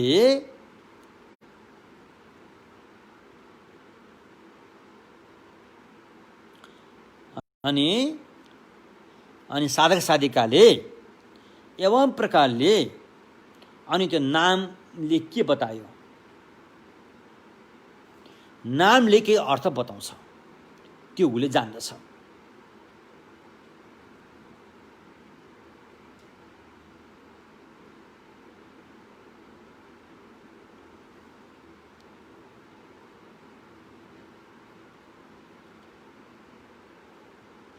अब यी कुराहरू बोध गर्दै गएपछि अनि सम्भार मार्ग, अहिले पनि भने सम्भार मार्ग पहिलो खुड्किलो, त्यसमा 5वटा छन्, 5औं खुड्किलो त बुद्धत्व भइहाल्यो, भगवान बुद्धत्वकै पद प्राप्त गर्ने भइहाल्यो। बाँकी 4वटा खुड्किलाहरू हुन्छन्, त्यो पार गर्नुपर्ने हुन्छ। पहिलो खुड्किलो चाहिँ सम्भार मार्ग, छोकिलाम रे। सम्भार मार्गको सुरुवात कहाँबाट हुन्छ? तब बोधिसत्व यान हो भने जुन दिन तपाईँले बोधिचित्त पैदा गरेर बोधिसत्वको सम्भार लिनुभयो, बोधिसत्वको सिल लिनुभयो, त्यहाँदेखि तपाईँ बोधिसत्व हुनुभयो। बोधिसत्वको पहिलो खुड्किलोमा तपाईँ चढ्नुभयो रे, त्यहाँदेखि सम्भार मार्ग सुरु भयो। सम्भार मार्ग पनि निम्न कोटिको, मध्यम कोटिको, उच्च कोटिको हुन्छ। यसरी 3 भागमा राखिएको हुन्छ। जो चाहिँ ध्यानका कुराहरू सबै, यो समर्थहरू सबै सम्भार मार्गमै हामीले प्राप्त गरिसकेको हुनुपर्छ, अनि मात्रै प्रयोग मार्गमा जान सकिन्छ अरे। प्रयोग मार्गमा गइसकेपछि उसले के थाहा पाउँछ भन्दाखेरि जति पनि बाहिरका देखिने चिजहरू चाहिँ सबै हाम्रो मनभन्दा अलग्गै चाहिँ छैनन् है। मनमा जे आउँछ त्यही बाहिर चाहिँ देखा पर्दै जाँदो रहेछ अरे। एउटा तरल पदार्थलाई देवताले हेऱ्यो भने अमृतको रूपमा उसले देख्छ, अमृतै भोग गर्न सक्छ अरे। त्यही तरल पदार्थलाई प्रेत लोकमा पुगेपछि प्रेतहरूले पिप रगतको रूपमा देख्दछन्, त्यसरी नै भोग गर्दछन् रे। त्यही तरल पदार्थ माछाको लोकमा गएपछि माछाले चाहिँ घरको रूपमा देख्छ अरे, उसले त्यसरी नै भोग गर्छ अरे। त्यही तरल पदार्थ अब मान्छेको रूपमा आए, मान्छेको लोकमा त्यसलाई पानी भन्छन् रे, पानीकै रूपमा भोग गर्छन्। हो के त्यो तरल पदार्थ हो के हैन? त्यही तरल पदार्थ नरकलोकमा पुग्यो भने फेरि तामा पकालेको झोलको रूपमा देख्छ र त्यही भोग गर्छ अरे। त्यसकारण भित्र जुन छाप छ त्यो बाहिर चाहिँ देखा परेको हो, अभिव्यक्त भएको हो, न कि बाहिर हैन। त्यसैले यो कुराहरू चाहिँ उत्कृष्ट साधनामा पुग्दै वज्रयानमा यसरी प्रयोग गरिरहेको छ। सो भित्रबाट प्रयोग गरेर बाहिरकोलाई चाहिँ शुद्धिकरण गर्ने काम गरिरहेको हुन्छ वज्रयानमा चाहिँ हैन। अब प्रयोग मार्ग, सम्भारक मार्ग पुरा भएपछि अब प्रयोग मार्गमा पुग्नु पर्यो। जस्तो कि प्रयोग मार्ग, अब तपाईँले यो बुझ्नुहोस् है, सम्भार मार्ग, प्रयोग मार्ग हैन, दर्शन मार्ग, भावना मार्ग, अनि अशेष्य मार्ग त अब त्यहाँ पुगेपछि अब हाम्रो चाहिँ बिन्दुमा पुग्यो हैन, काम टुङ्ग्यो, बुद्धत्व प्राप्ति भयो अशेष्य मार्गमा। त्योभन्दा पहिला 4वटा मार्गमा चाहिँ अभ्यास गर्नुपर्ने हुन्छ, साधना गर्नुपर्ने हुन्छ हैन। साधना गर्नुपर्ने, हामीले एउटा दियो बत्ती बाले पनि यो मार्गमा पुगेको हुनुपर्छ के? हामीले न्यूने व्रत बसे पनि यो मार्गमा पुगेको हुनुपर्छ के? हामीले एकपल्ट 2-3 पल्ट मात्रै नम मञ्जित नम नम उत्तम श्री स्वा भनेर भगवान्लाई 3 पल्ट ढोक गरे पनि यो मार्गबाट गएको हुनुपर्छ के। अनि हामी एकछिन ध्यान बसे पनि यो मार्गबाट गएको हुनुपर्छ। यो मार्गबाट जान सकिएन भनेदेखि निर्वाणमा पुग्दैन। हामी लाखौँ बत्ती बाले पनि, लाखौँबाट कोरह गरे पनि, लाखौँबाट ढोक गरे पनि यो मार्गमा छिर्न सकेन, यो खुड्किलोमा टिक्न सकेन भनेदेखि त्यो ढोगाई, त्यो बत्ती बाल्ने, त्यो व्रत बस्नेले त्यति मात्रले बुद्धत्वमा पुग्दैन। के त उपायहरू हुन्? ती उपायहरू यो मार्गले भेट्नुपर्छ, यो खुड्किलोमा पुर्न सक्नुपर्छ। तब मात्रै यो अभ्यास साधनाबाट चाहिँ अनि बुद्धत्वमा पुग्छ अरे। यो पुग्नुको लागि हाम्रो हरेक पूजामा, चाहे हाम्रो न्यूने व्रत बस्ने हाम्रो पूजा विधिहरू छन्, तपाईँ त्यसमै हेर्न सक्नुहुन्छ। तपाईँले कतिले त अब न्यूने व्रत बसिसक्नु भएको होला होइन। त्यो पूजा विधिमा के छ त्यहाँ? सुरुमा के आउँछ? ओम स्वभाव सिद्ध सर्वधर्म स्वभाव सिद्ध हम भन्ने आउँछ नि। यो धेरै महत्त्वपूर्ण मन्त्र हो। यो मन्त्रको अर्थ बुझ्यो भने अनि अहिले यो खुड्किलोमा यो हाम्रो सारा अभ्यास चाहिँ त्यहाँ राख्न सकिन्छ।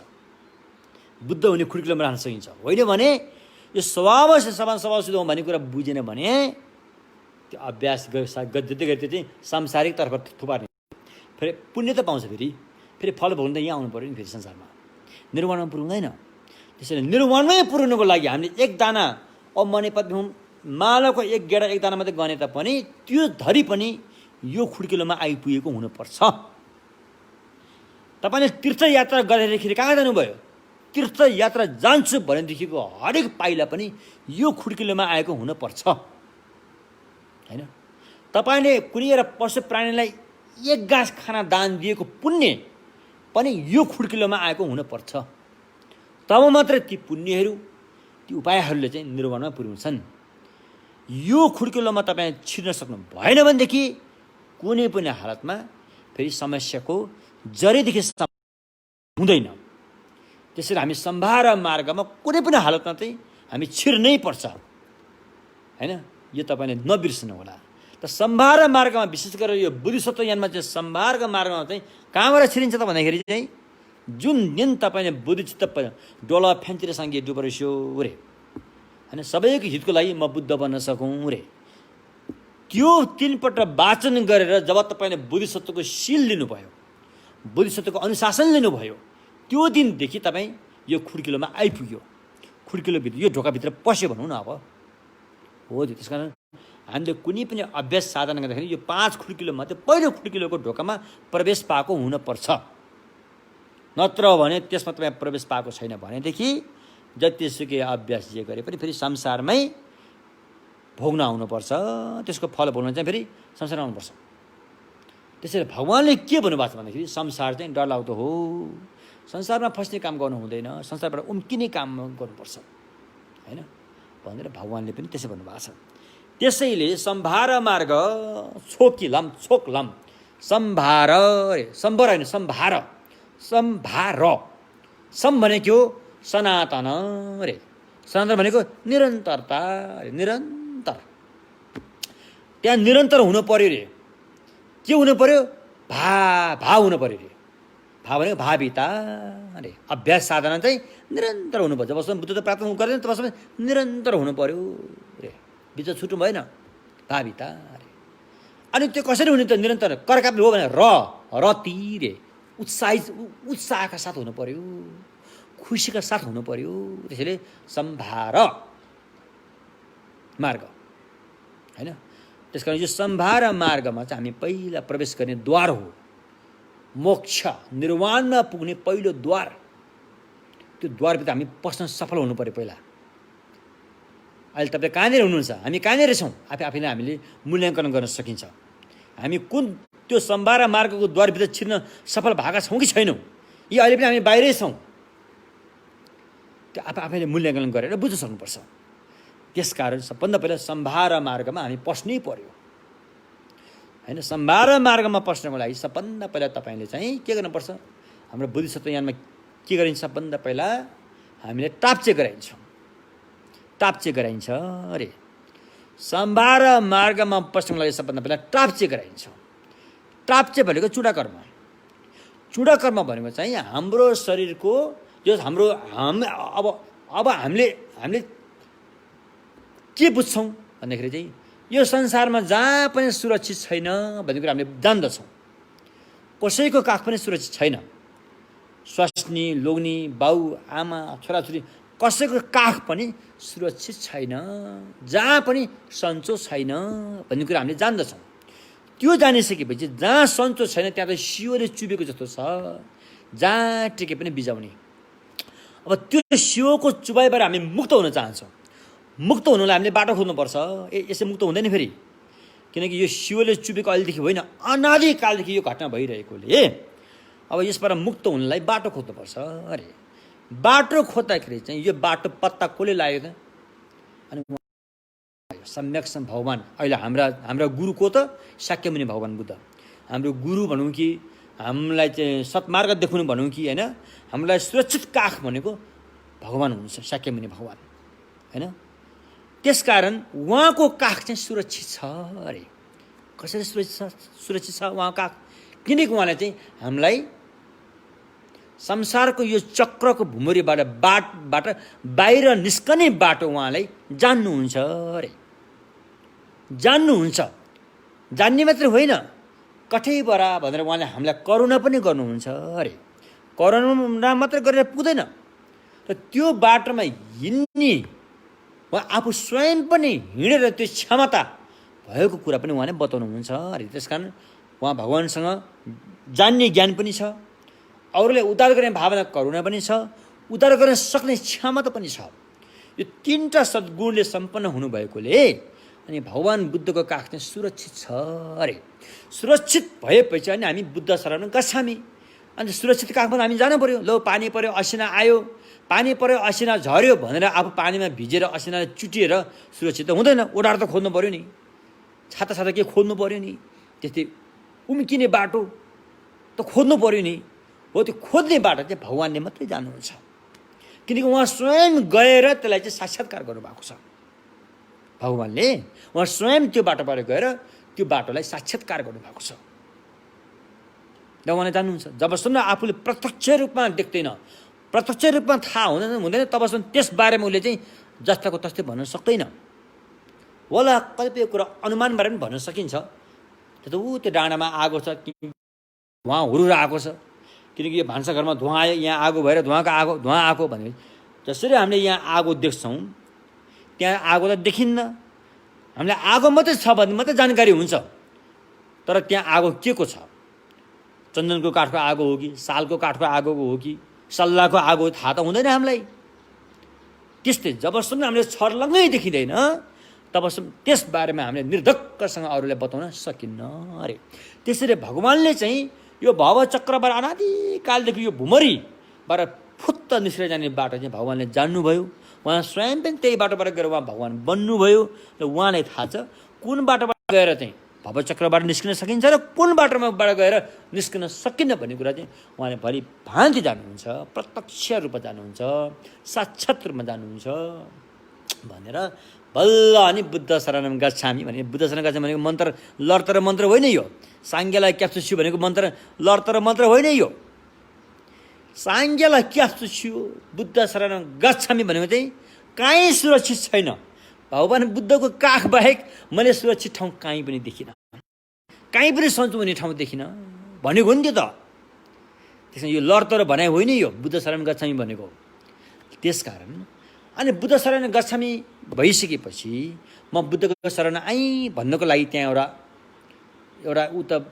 चिनो त गर्नु पऱ्यो नि, एउटा चिनो राख्नु पऱ्यो। त्यो चिनो चाहिँ हाम्रो शरीरको सबभन्दा पवित्र भनौँ न। अब टाउकोलाई पवित्र भन्छन् के अरे, टाउको ढोयो भने हुन त पवित्र टाउको के पवित्र, खुट्टा के पवित्र, खास पवित्र भने केही पनि छैन होइन। भित्र हालत त्यही हो। त्यही पनि लोकले चाहिँ टाउकोलाई माथिल्लो ठाउँ, खुट्टालाई तल्लो ठाउँ, टाउकोले छोयो भने राम्रो गरेर, खुट्टालाई छोयो भने नराम्रो गरेर भने लोकमा भन्छन् नि। त्यो लोकलाई ख्याल गरेर टाउकोलाई अलिक पवित्र भन्ठानेर अनि टाउको माथि टुप्पी भन्ने हुन्छ बिचको भाग, त्यो टुप्पीदेखि नै भगवानलाई मैले चाहिँ भगवानको शरणमा आएको छु भनेर कि टुप्पी काटेर चाहिँ भगवानलाई त्यहाँ चढाएको हुन्छ। त्यो पनि विधिपूर्वक। यसै टुप्पी काटेर चढाएको हुन्छ विधिपूर्वक कल्याण मित्र गुरुहरूको हातबाट त्यो टुप्पी काटेर भगवान बुद्धलाई अर्पण गरिसकेपछि टाप्चे भयो हैन। त्यो भन्नुको मतलब अब तपाईँ बुद्ध शरण गच्छामी भयो। अब तपाईँ जान्नुभयो कि निर्वाणमा पुग्ने बाटो चाहिँ उहाँले मात्रै जान्नुहुन्छ, कसले? भगवानले मात्रै जान्नुहुन्छ। त्यसैले हामी बुद्ध शरण गच्छामी भनेर आएको, न कि यो पनि शरणमा जाऊ त्यो पनि शरणमा जाऊ, यो अन्धाधुन्द त्यो कुरो होइन। एउटा पशुपतिको साँडेलाई तरकारी बेच्ने ठाउँ असनमा ल्याएर छोडिदियो भने त्यसले के गर्छ? यो तरकारी कसको, ऊ तरकारी कसको भने सोच्छ सोध्दैन नि त। जसको तरकारी पाए त्यहाँ मुख लाउँदै हिँड्छ नि त्यसले त। हामी त्यसै गर्नु हुँदैन।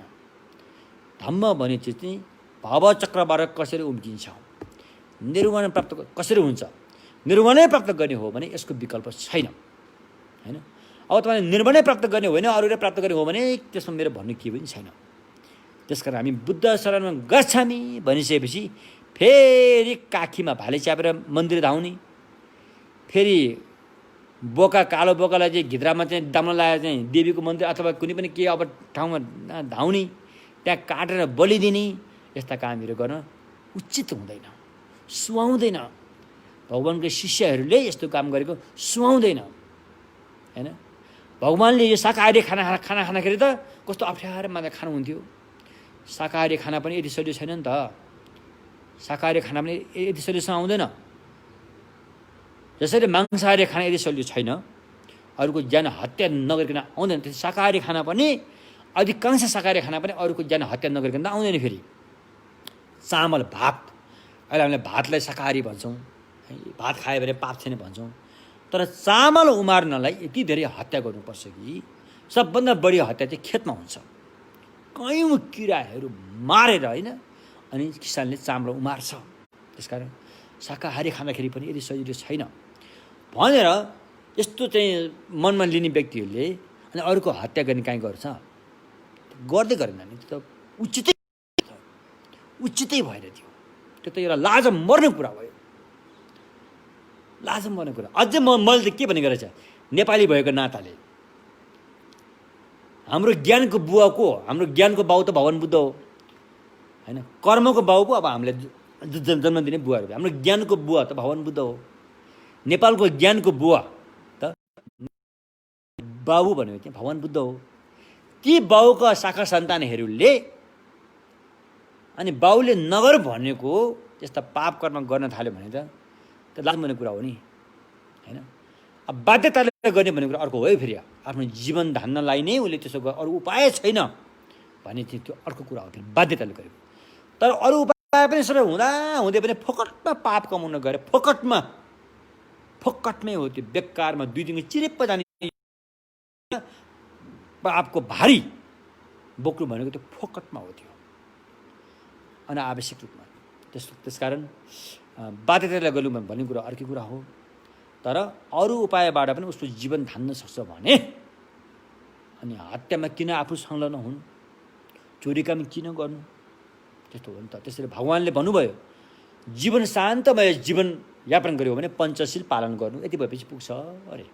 पाँचवटा नियममा मात्रै तपाईँ रहन सक्नुभयो भनेदेखि वातावरण पुरै सफा हुन्छ। मानसिक वातावरण, शारीरिक वातावरण, बाहिरका वातावरण सबै सफा हुन्छ। नमुना गोर्खा भन्ने जिल्ला छ। गोर्खा जिल्लाको उत्तरी भेगमा त्यहाँ नुब्री भन्ने ठाउँ छ। म पुगेको त छैन। त्यहाँ एउटा त्यो गाउँमा यस्तो गाउँ छ कि त्यो गाउँमा चौरी पनि पाल्छन्, भेडा बाख्रा पनि पाल्छन्, कुखुरा पनि पाल्छन्, तर हत्या गर्दैनन्। ल हेर्नुहोस् त, उनीहरूको जीवन चलेकै छ क्यारे। हामीभन्दा कम त छैनन् क्यारे। हामी यहाँतिर दिनका दिन चाहिँ मासु खाएको गाला भन्दा उनीहरूको गाला चाहिँ राता राता छन् क्यारे, स्याउ जस्तो छन् क्यारे होइन। त्यसकारण त्यसो भयो भने चल्दो रहेछ नि त जीवन। खुसी हुनलाई त्यो खाने मात्रै कुरो होइन नि, जीवनमा अनुभव लिने हो नि। त्यसकारण त्यो ठाउँमा चाहिँ कसैले पनि त्यहाँ काटमाड गर्न पाउँदैन होइन। त्यस्तो ठाउँ हो त्यो। त्यसकारण चल्दो रहेछ। भगवान बुद्धको देशको इज्जत त त्यसले राख्यो नि। बुद्धको देश भने इज्जत त त्यसले राख्यो नि। त्यहाँ कसले राख्यो? नुब्रीले राख्यो, गोर्खाको नुब्रीले राख्यो, त्यहाँको समाजले राख्यो। भगवान बुद्धको चाहिँ ज्ञानमा चोट आउन दिएन। त्यहाँ भगवान बुद्धको सन्तान भएको कारणले उनीहरूले चाहिँ त्यो खोट आउन दिएन। चल्दो रहेछ त, खोइ जीवन चलिरहेकै छ। त्यसो भएकोले हामी चाहिँ भगवान बुद्धका शाखा सन्तान हौँ। भगवानको जन्म यहाँ भयो। भगवानको जन्म अन्य ठाउँमा भएको होइन, भारतदेखि अन्य विदेशमा भएको होइन, यहीँ नेपालको लुम्बिनीको पवित्र भूमिमा भएको हो। हामी उहाँका चाहिँ सन्तान भयौँ होइन। हामीले त्यसमा ख्याल राख्न जरुरी छ, बुझ्नुभयो नि के? त्यसैले अब हामीले के बुझ्नु पर्यो त भन्दाखेरि चाहिँ यो हामीले गरेको हरेक साधनाहरू, चाहे तपाईँले धोमाङ पाठ गरे पनि, चाहे तपाईँले 3 वर्ष 6 वर्ष 12 वर्ष गुफा ध्यान बसे तापनि, चाहे तपाईँले चाहिँ कुनै एउटा पशु प्राणीलाई एक गाँस खाना अथवा यो गर्मी टाइममा कुनै चराचुरुङ्गीलाई एक बाटा चोखो सङ्गुलो पानी नै दिए तापनि होइन, हिँड्दाखेरि बाटोमा छटपटे भएको गरौँलालाई 2टा औँलाले बिस्तारै उठाएर लिएर एउटा त्यहाँ सिमसिम पानी भएको ठाउँमा लिएर राखेर जीवनदान दिए तापनि, चाहे बौद्ध स्वयम्भू नवबौद्ध जस्तो भत्किन लागेका स्तूपहरूलाई त्यहाँ जीर्णोद्धार गरेर चाहिँ अलिकति भए पनि चुना चढाए तापनि, एउटा इँटा लिएर राखिदिए तापनि होइन, अनि दुखी आशय बिरामीहरूलाई चाहिँ एउटा क्याप्सुल एउटा ट्याब्लेट चाहिँ एउटा चाहिँ के अरे औषधिको दान दिए तापनि, यी सारा अभ्यासहरू चाहिँ अहिलेको खुड्किलोभित्र आउन सक्नु पर्यो। तब मात्र ती अभ्यासले चाहिँ निर्वाणमा लान्छ। नत्र भने फेरि ती अभ्यासले फेरि राम्रो त हो अभ्यास गरेको, तर फेरि त्यसको फल भोग्ने संसारमै आउनु पर्ने हुन्छ। त्यसैले ती पुण्य साधना गरेको अभ्यासबाट फेरि संसारमा आउन नपरिकनै निर्वाणमै पुर्याउनको लागि चाहिँ यो सम्भार मार्गभित्र आउनै पर्छ। 1 2 3 आउनै पर्छ। यो आउनलाई यो कुरा बुझ्नुपर्छ। यो कुरा त सुनेर बुझिन्छ, चिन्तन गरेर बुझिन्छ, भावना गरेर बुझिन्छ। त्यसैले अब यो जुन यो मायना सूत्र अलङ्कारमा यो सबै कुराहरू आउँछन्। तपाईँले मेरो अलिक गल्ती भयो, किन भन्दाखेरि मैले पहिले जुन यो लाइभ दिँदाखेरि चाहिँ यसको चाहिँ यो कुन दिनमा दिएको त्यो डेट लेख्न पर्ने थियो, त्यो डेट लेख्न मैले भुलेछु। आजबाट मैले डेट चाहिँ मैले राखेको छु। तपाईँले डेट हेरेर अनि कुन प्रवचन कुन दिनमा दिएको रहेछ तपाईँले चाहिँ पत्ता लगाउन सक्नुहुन्छ है त। आज चाहिँ मैले डेट राखेको छु, भोलि पनि त्यो डेट राखिनेछ। त्यसकारण तपाईँले नछुटाइकन यो प्रवचन चाहिँ मायना सूत्र अलङ्कारको जुन 22वटा अध्याय छन् चाहिँ नछुटाइकन तपाईँले सुन्न सक्नुभयो भनेदेखि होइन, अब तपाईँले रेकर्ड गरेर है कहीँ हिँड्दाखेरि बसमा हिँड्दाखेरि तपाईँले कानमा त्यो लाएर सुन्न सक्नुहुन्छ, प्लेनमा हिँड्दाखेरि सुन्न सक्नुहुन्छ होइन। जहाँ गए पनि तपाईँले यसलाई चाहिँ तपाईँले राम्रोसँग सुनेर बुझिदिनु भयो भनेदेखि त्यो मानव चोला धन्य भयो। तपाईँलाई 9 महिनासम्म कोखमा राखेर जन्मदेखि ती आमा धन्य भइन्। तपाईँलाई मरिमेटेर जीवन चाहिँ खर्चिन् ती पिता पनि धन्य भए। त्यो हो नि त कुरा। बाबुआमाको चाहिँ गुण फर्काउने कुरा त्यो हो नि त। त्यो पिण्ड दिएर मात्रै बाबुआमा म भन्न सक्दिनँ होइन। ती बाहुन बाजेहरूलाई मात्रै दान दिएर बाबुआमाको गुण फर्किन्छ भने म भन्न सक्दिनँ। बाबुआमाको गुण फर्काउनलाई या त तपाईँले बाबुआमालाई पाप कर्म गर्नबाट छुटकारा गर्नु पर्यो, या त तपाईँ आफैले आफ्नो मैल पखाल्नु पर्यो। अनि मात्रै ती बाबुआमाको गुणहरू फर्किन्छन् रे। आमाको 10 तारा दुधको भार काटिन्छ अरे। अलिकति लुगा दिएर, अलिकति खाना दिएर होइन। वर्षभरि आमासँग चाहिँ आमालाई अपशब्द बेसरी भने गाली गऱ्यो, अनि एक दिन आमा खुवाउने औँसी भनेर चाहिँ आमालाई अलिकति के दिएर लोकाचार गरेर त्यस्तो हिसाबले आमाको दुधको भार काटिनेवाला छैन। त्यो पैसा बाँकी नै रहन्छ, तपाईँले तिर्नै पर्ने हुन्छ। आज नपाला भोलि नपाला त्यो दिन आउँछ, तपाईँले तिर्नुपर्ने हुन्छ। त्यसकारण भगवान्ले भन्नुभएको छ, अहिले दोमाङभित्र पनि छ, दोमाङभित्र एउटा सूत्र छ, क्षिति गर्भ सूत्र अरे झ्याङचुसम्म साई न्युङपे दो भन्ने छ। त्यो पाठ गऱ्यो भने चाहिँ त्योभित्र चाहिँ बाबुआमाको धेरै कुराहरू आएको छ। तपाईँले दोमाङ छ भने हेर्नु होला, क्षिति गर्भ सूत्र होइन साई न्युङपे दो, त्योभित्र चाहिँ बाबुआमाको गुण कसरी फर्काइन्छ भन्ने कुराहरू पनि त्यसमा आएका छन्। त्यसकारण हामीले चाहिँ अनि बाबुआमाको गुण फर्काउनलाई पहिला आफू सक्षम भएर यस्ता ज्ञानहरू चाहिँ भलिभान्ति जानकारी भयो भनेदेखि ती बुवा आमाको उद्धार पनि गर्न हामीले सक्छौँ होइन, उद्धार गर्न सकिन्छ। त्यो अवसर हामीले पाउँछौँ। एवं प्रकारले अनि सम्भार मार्ग पास भएपछि अनि प्रयोग मार्ग अरे दोस्रो खुड्किलो आउँछ। अब दोस्रो खुड्किलोमा के हुन्छ हामी भोलि हामी भन्नेछौँ। प्रयोग मार्गमा के हुन्छ भनेर हामी भोलि भन्नेछौँ। अझै पनि हामी यसलाई निखार्दै लानेछौँ, यो ज्ञानलाई निखार्दै लानेछौँ है। म के चाहन्छु भन्दाखेरि हाम्रा बुद्धिस्ट गृहस्थीहरू अथवा नेपालीहरू बुद्धिस्ट होस् या नहोस्, उहाँहरूले भगवान बुद्धको ज्ञान के बुझिदिनु भयो भनेदेखि यो त आफ्नो पुर्ख्यौली सम्पत्ति हो नि। यो त हाम्रो पुर्ख्यौली सम्पत्ति हो कि भगवान बुद्धको ज्ञान भनेको नेपालीहरूको पुर्ख्यौली सम्पत्ति हो। यो पुर्ख्यौली मणि हो। यो मणि भगवान बुद्ध हाम्रो लागि हिरो हो, नेपालको हिरो बुझ्नु भने कि नेपालको लागि हिरो पनि यस्तो हिरो हो कि हातमा कुनै पनि हतियारहरू नलिकनै ठुला शत्रुहरूलाई पनि तलाउने हिरो हो, त्यस्तो खालको हो। अनि ती हिरो चाहिँ हाम्रा पुर्ख्यौली हुन्। अनि उहाँले सुनाएको ज्ञान चाहिँ हाम्रो सम्पत्ति हो, हाम्रो पुर्ख्यौली सम्पत्ति हो। यसको हामीले चाहिँ रक्षा गर्नुपर्छ। यसको रक्षा गर्ने भनेको चाहिँ यसलाई सिक्ने स्कुल कलेज यस्तो हुनु पर्यो, यसको शिक्षालाई अगाडि बढ्नलाई अवसर दिनु पर्यो होइन। अनि मात्र यसो चाहिँ सुरक्षा हुन्छ। मात्र एउटा चाहिँ स्तूपहरूको हामीले स्वयम्भू भत्काएको छैन क्या अरे, हामीले चाहिँ बुद्धको चाहिँ रक्षा गरे, हामीले बौद्ध भत्काएका छैनौँ क्या अरे, हामीले नवबुद्ध भत्काएका छैनौँ क्या भन्दैमा भगवान बुद्धको ज्ञानको सुरक्षा हुँदैन। ज्ञानको सुरक्षा तब हुन्छ जब यो शिक्षालाई चाहिँ जीवित रूपमा यो सम्पत्तिलाई राख्न सकिन्छ, तब मात्रै अनि यो कुरा सम्भव छ। त्यसरी चाहिँ बुद्ध शासन हाम्रो चाहिँ सम्पत्ति हो, हाम्रो पुर्ख्यौलीले यसलाई चाहिँ होइन, यसलाई चाहिँ बचाउँदै आएको सम्पत्ति हो। अब हामी र हाम्रा भावी पिँढीहरूलाई हामीले यसलाई चाहिँ सकिन नदिएर उनीहरूको हातलाई जिम्मा दिन सक्ने हैसियत हामीमा हुनुपर्छ। यदि यो भएन भने हामीलाई लाज लाग्छ, लाज मान्नुपर्ने हुन्छ। बुझ्नु भएन के? त्यसैले चाहिँ भगवान बुद्धको ज्ञान चाहिँ हाम्रो सम्पत्ति हो। यसलाई हामीले चाहिँ राम्रोसँग सिक्नु पर्यो, सिकेर हाम्रो भावी पिँढीहरूले यसलाई चाहिँ बताउनु पर्यो। यसमा के छ र? यसमा के छ? हरेक कुरामा नैतिक शिक्षा छ। नैतिक शिक्षा कसरी हामी चाहिँ सही खालको सही सोच्ने विचार गर्ने व्यक्तित्वको रूपमा हामी सक्षम हुन सक्छौँ, त्यो कुरा यसमा छ। यसमा कसरी हामी आफ्नो खुट्टामा आफै उभिन सक्छौँ, त्यो कुरा यहाँ उल्लेख गरेको छ। यसमा कसरी आफू मात्र सीमित नराखेर विश्व प्राणीहरूलाई चाहिँ कसरी हामीले चाहिँ होइन सहयोग दिन सक्छौँ, कसरी मद्दत दिन सक्छौँ, यी कुराहरू यसमा आउँछन्। एकदमै राम्रो नैतिक शिक्षा हो। यी कुराहरू वास्तवमा हाम्रो नेपाली पाठ्य पुस्तकमा राख्नुपर्छ। यो पाठ्य पुस्तकमा राख्नुपर्ने हो। तर के गर्नु, कपडा परेको भाँडामा जति हाले पनि पोखिन्छ क्या अरे, कपडा परेको भाँडामा अट्दैन। त्यसकारण त्यो भाँडो उतार्न पार्न जरुरी छ, भाँडो उतार्न पार्न जरुरी छ। अनि मात्रै हामीले यी कुराहरूलाई हामी बुझ्न सक्छौँ। अनि भगवान बुद्ध हाम्रो ज्ञानको बुबा हुनुहुन्छ अथवा हाम्रो ज्ञानको गुरु हुनुहुन्छ होइन। त्यो यो ज्ञान हामीले नितान्त सिक्न जरुरी छ। यसमा कुनै जातपातको कुरा पनि छैन, ठुलोसँग जातको कुरा पनि छैन होइन।